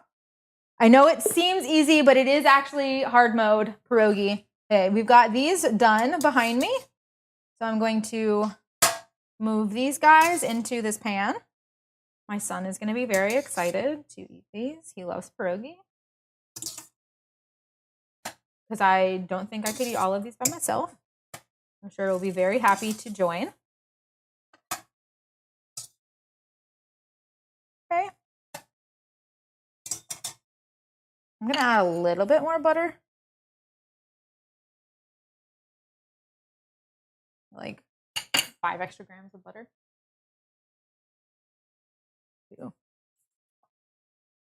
And then we're gonna do the same thing. We're gonna give her a swirl. Get them nice and coated on one side. And then flip them over for the other. Oh, I mentioned earlier, the flour on the outside of the pierogi will make the water a little cloudy. That's okay. But if you can really see like clumps and particles of flour, and it's getting like so hazy that it almost starts to look white, just refresh your water, pour it out, start new. Just start new. So that you're not boiling your pierogi in like extra starch. It's just unnecessary. And sometimes it can like flavor it a little bit, and we don't want to do that. So once it starts to get like super, super thick looking with flour, you can go ahead and change that out. Okay. And there's our second batch of white. And now we're going to do, I'm only going to do like, I'll do like 5 of the sauerkraut, and then we can go ahead and end stream. Because I'm essentially done. I'm done with all of the making, enough that everybody kind of knows what they need to do. Because I'm ready to eat these. Ready to eat these. Like if you realize, I guess for those who are here with me today live, it is January 5th today. And I did say we make these on Christmas Eve. So I actually have about 60 of these already in my freezer. And this is just extra. So I don't really need to make all of these batches. If it were a day, if this were like a couple months since the last time I made them, I probably would make all of these. But really, I'm just gonna eat the sauerkraut as a side and make the potato, like probably either just eat with the potato filling with a spoon, or like I said, make them into kind of like a potato pancake. Because it's not necessary. I have so many. You can't go wrong having a ton, but yeah, see, so this is like falling apart. I'm gonna just add and squeeze. I find that just like squeezing in between your fingers against the top of your palm gives you a pretty good shape. And then like, so just some gentle compression gives you what you need. But like, if you start trying to manipulate it too much, it's just gonna start falling apart all over the place. The sauerkraut ones can be finicky. Okay, we'll do another one. Up, over, press.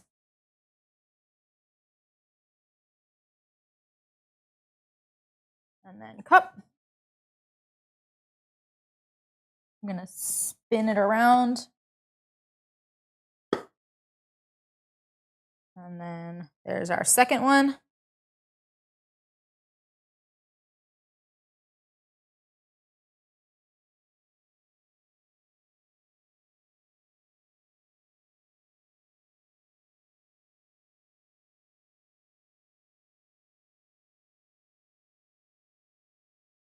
Okay.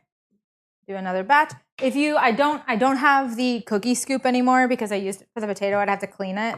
But essentially you would just kind of like scoop into, right? So just like fill it up and then put it on your hand, and it would just come out and kind of like an open, you can't even see what I'm doing. I'm sorry. So you would essentially scoop into the cookie scoop, pour that, like upend that into your hand, and it's going to come just really loose like this. And you're going to do the same thing. You're just going to make a little pocket and just press. Okay, and then that gives you the basic shape of what you're looking for. Set this down.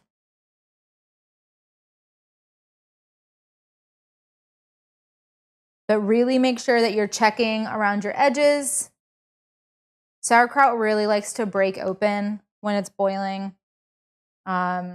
It really likes to get stuck between the dough. So just make sure you're really actively checking around where you're about to fold into.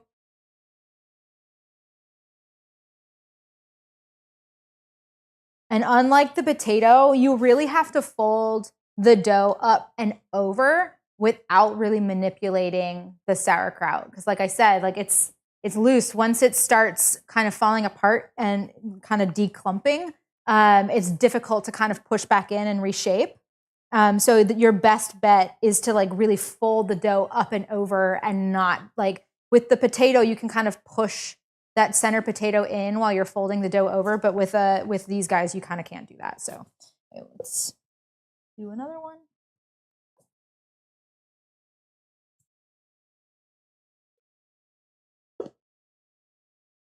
Okay, they're starting to stick to my countertop.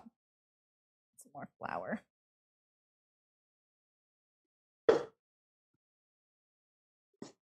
Okay.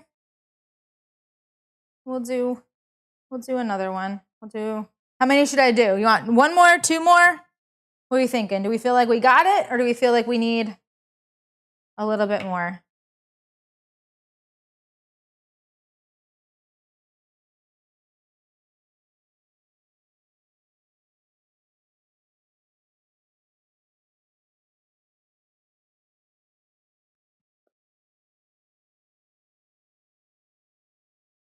Do I like kraut that still has a crunch or is fully gone funky? Honestly, I like all cabbage. Yes. The answer is yes. All right, up, over, press. Okay, and then the cup. Press around the outside. The seal. And there we go. Do one more. Oh, kraut or kimchi. I know I'm Polish, but I'm gonna say kimchi. Kimchi's so good. Does that take? Did I lose my Polish card? If I say kimchi.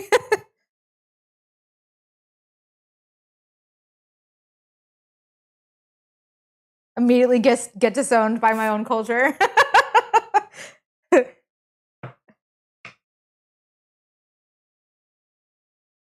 Okay, same thing.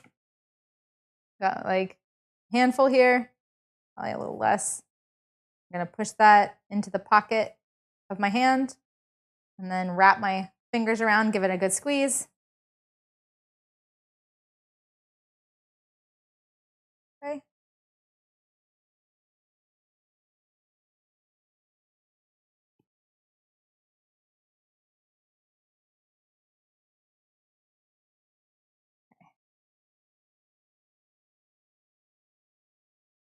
Press, press, press.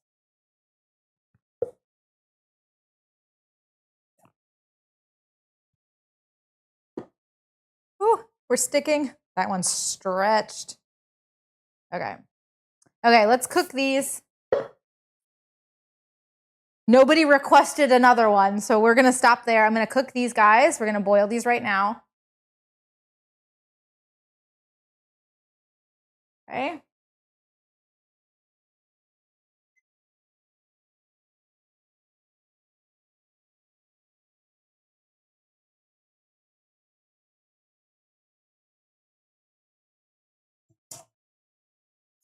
And then I'm gonna move the pierogi that are in my buttered pan onto this plate right here.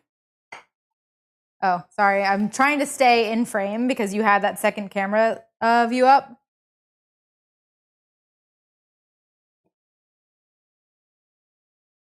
And I got a nice little plate of pierogi.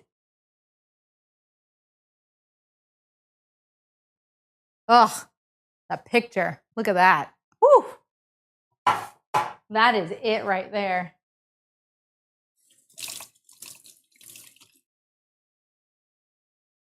I'm ready to, I want to eat one.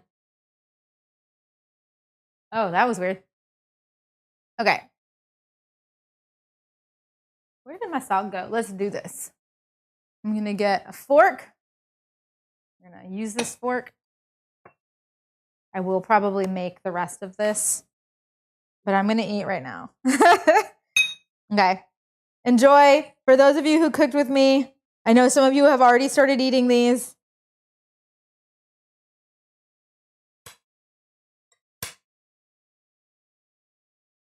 There's our filling. It's nice. You can cut through with a knife or a fork. I meant to say fork. Mmm. Mmm. That's really good.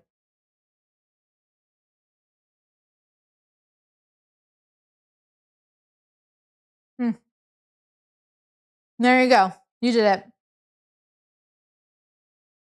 All in one day. You don't have to do it all in one day. You can make the fillings the night before, come back to this, like have them all made and boiled one day, and then you can freeze them and even cook them the next day. Like this could be a multi-day thing if you don't want to do everything at once, but you can in fact make them in one day if you really wanted to, in just a couple of hours. Several.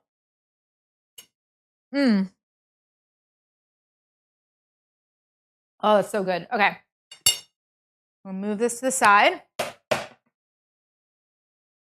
think we're almost at a good place. I'm going to flip these a little bit.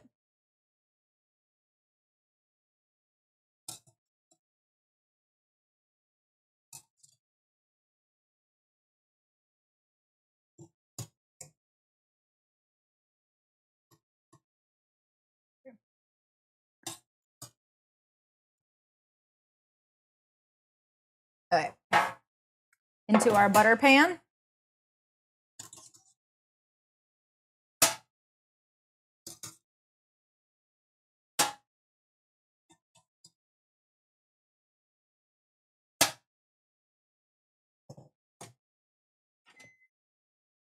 Slosh them around. Literally the same thing that you just did with the potatoes. Do the same thing with the sauerkraut or potato and cheese. Whichever version you may do. You can come up with whatever you want. This is very akin to ravioli, dumpling, like make your filling your own. I think somebody asked earlier if you can do sweet ones. Yes, prune. Prune is traditional. I've also seen blueberry. You can probably do like a Danish style something if you wanted to do like a guava and cream cheese or like whatever. You could definitely make a sweet version. Okay, are you ready for this? So this year, we decided that we were going to try out a new flavor because like why not? Why do the same thing every year? It's nice to have the traditional flavors, but it's also really fun to have fusion-y kind of things. And my brother did a crab rangoon pierogi, and it was actually really delicious. He used cream cheese and crab with a K, some onions and some garlic and a little bit of soy sauce, and some ginger, and they turned out absolutely delicious. We made a dipping sauce for them, and we were just like eating them the way that you would like a pot sticker. They just weren't like we didn't fry them, right? So it's basically the same thing. And they were really good. And sweet potatoes is a great idea. I actually wanted to do a sweet potato version. I actually have the ingredients here in my house. I was planning on doing some like recipe testing on that one to see what I could come up with. But in my mind, I was thinking some boiled sweet potato and then some brown butter and sage with a mild cheddar. I feel like that would be really nice. To kind of stay within the bounds of something that is traditional, but give it a little bit of extra. So I may do that. Maybe sometime in the near future, you might see that show up, or maybe we'll add that in for next year during Christmas. I'm not really sure. But yeah, prune and Anissa's traditional one in your family always has at least one plate. Nice. Called core. Don't know how it's actually spelled, just how it's pronounced. Nice. Those sound good. You got to have a digestif, right? The prune is just perfect.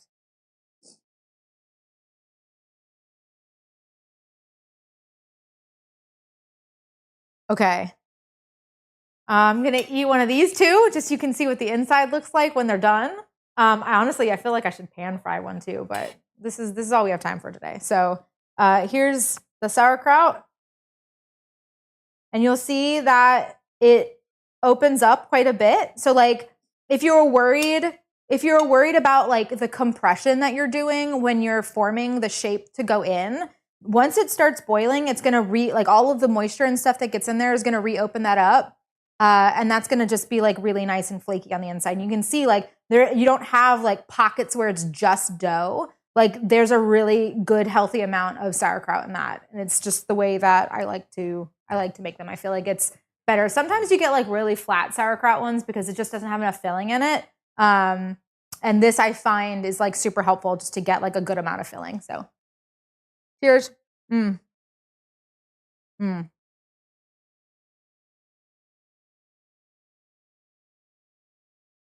Mm. I love caraway. And it's nice and toasted and sweet. It like sweetens it up a little bit. Like the Bavarian is already kind of sweet. And then getting that nutty caramelized, like just makes it a little less tart and milder, and it's really nice. Mm.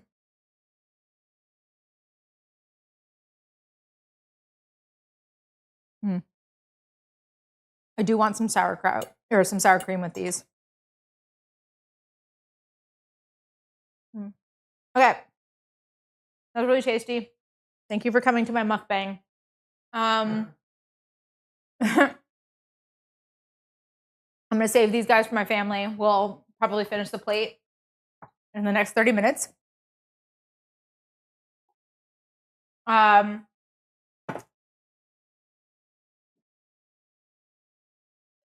guess if anybody has, if you stumble across this video in the future and you have any questions, like I said, if it wasn't answered during the process of today, of the last several hours, go ahead and drop a comment.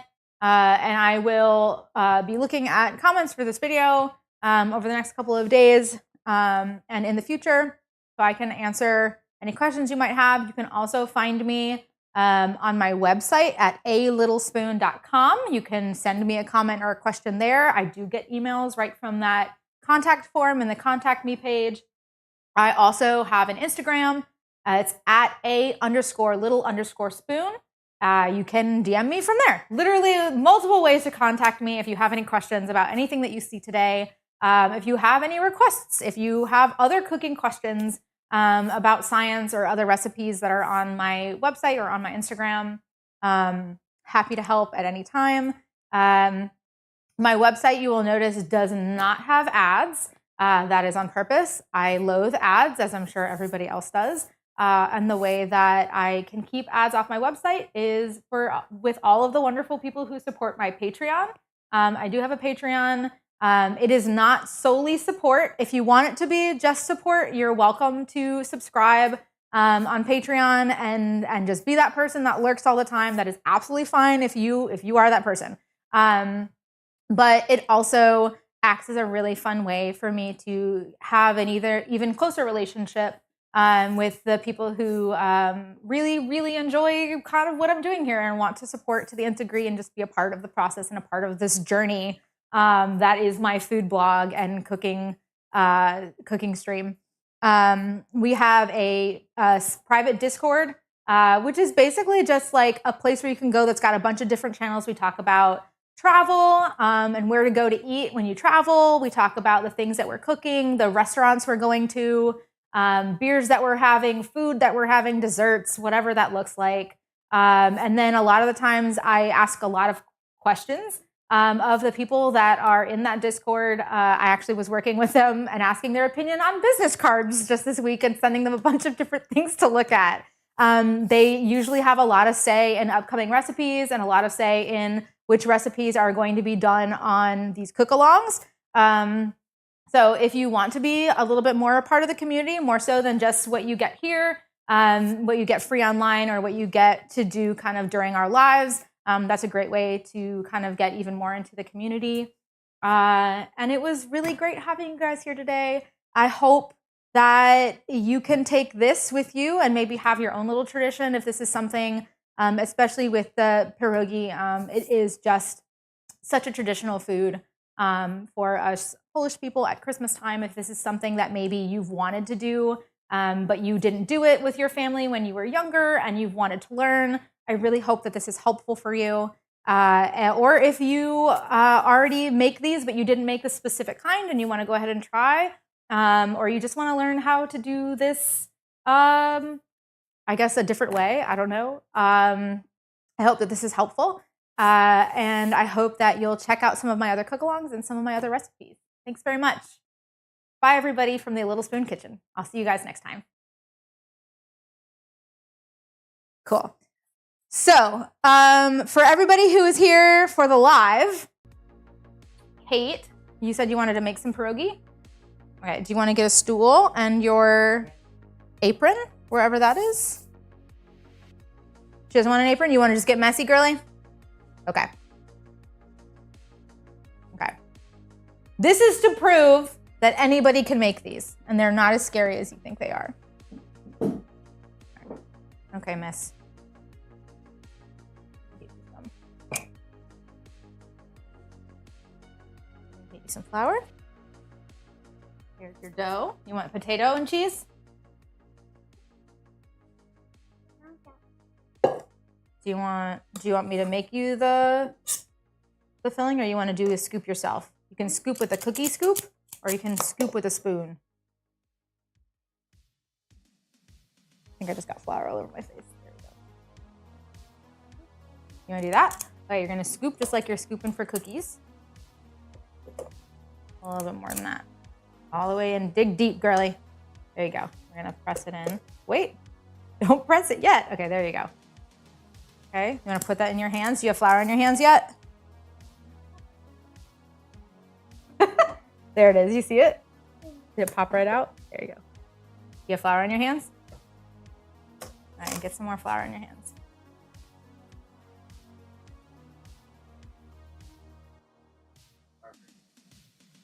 Yeah, there's a really big container of it in the back fridge. Okay, We don't go ahead. make mistakes. Do you want me to make one next to you? We have happy So you're not alone? accidents. Okay. This is Kate, she's 7. If she can do it, you can do it.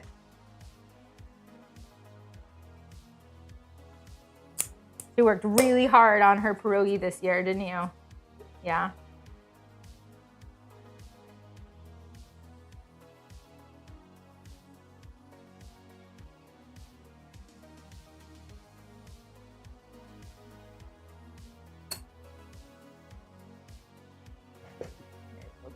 Yep. Got it.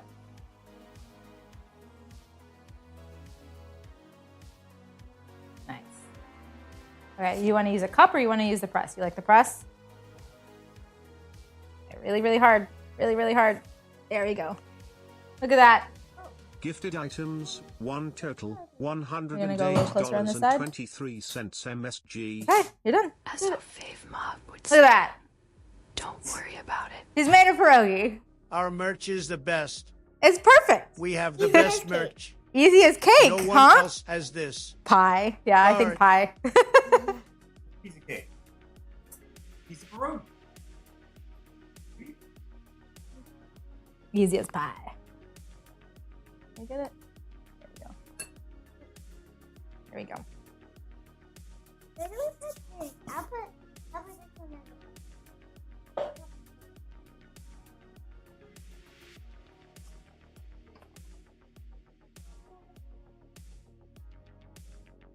She doesn't like them, but she makes them.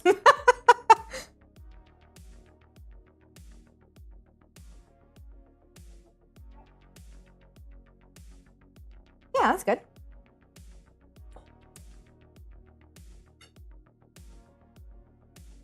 There you go. Just gonna sit back there and eat them. Did no work.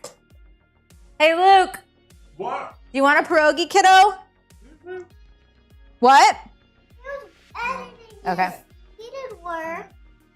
He did all the video work, right? He's our AV guy.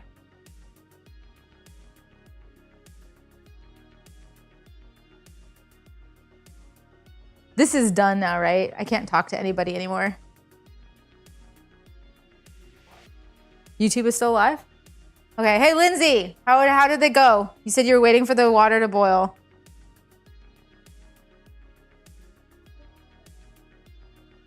That's okay. As long as you have only dough around the outside, it won't matter.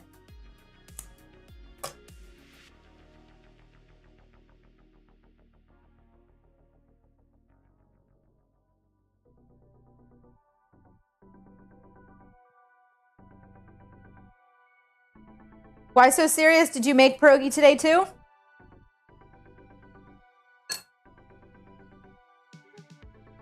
Look at you. Pierogi, look at her go. She even knows the singular version. Look at you. Yeah, pierogi. And then pierogi is plural. Pan frying. Yeah, pan frying. Oh, nice. Okay, so you jumped. You were like, look, I know what I want. Boiled is not it. We can pan fry them if you want. They've cooled off quite a bit. They're ready. Yeah, we can cook up some onions too. It's a pizza. Not too much in the middle. You're going to break right through the center. There you go. You want to make it look like a pizza? Cool. I'm so glad, Lindsay. That's great. Oh, nice. Girlfriend's made them for me before. She's Polish too. Cool. She is a pierogi expert. Good idea, Kate. What'd she say? Make a pizza, but the Ooh, fry. that would be interesting. Sure. What are you looking for?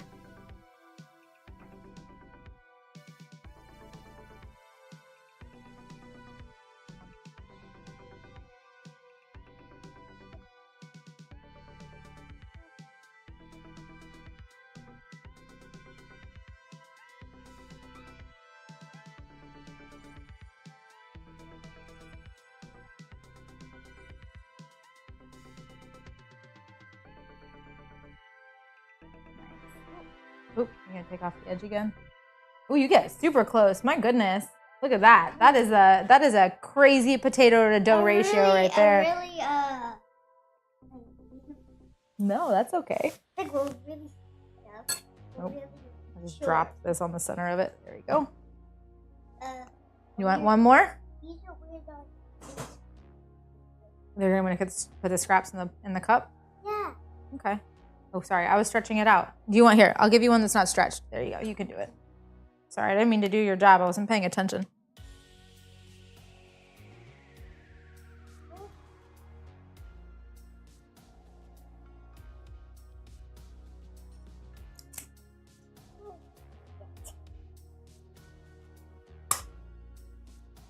Pan-fried sour cream and bacon. Somebody's using their noggin right there.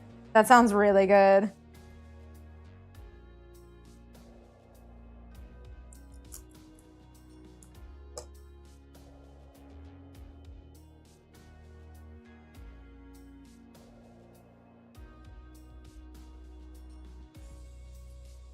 What?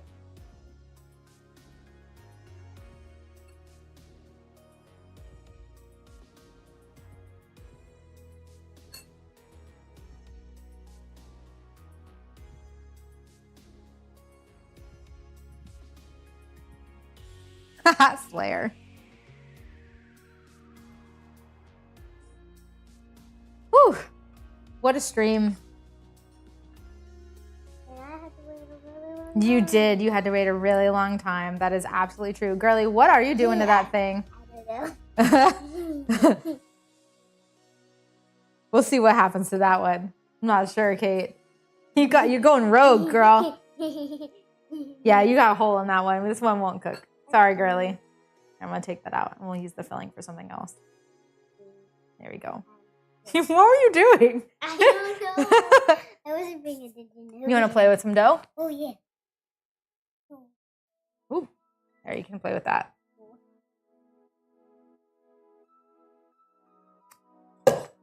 Okay, I guess that's that. Thank you for coming to the live.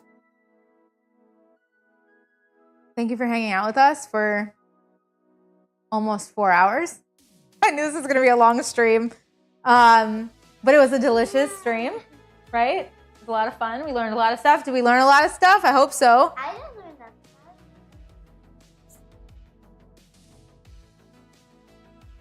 I'm happy to share. It's really nice. It's really nice to take the things that are like celebratory and like very personal and family oriented for me, and then like put them out into the world. I don't know. It's like fun to share that those kinds of things, those parts of me, and let other people be able to like make stuff that makes them happy, because it makes me happy too. So it just feels nice. You want to make some more? Okay, I can roll some out for you. I've got some fresh dough on there still, so you can still play with that if you want. Yeah, right? Are we, okay, the millennial heart? We can do this, millennial heart. Oh my God.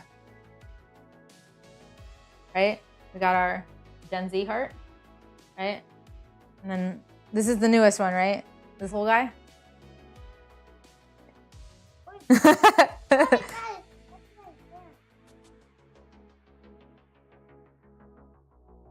Love these kind of traditions. Good to see the same kind of thing my family does celebrated by others too. It is really cool, right? And it makes you feel like more connected. It's really nice. What are you doing over there? You're getting a workout. Getting a workout. Okay. Lep. Pierogi is fun.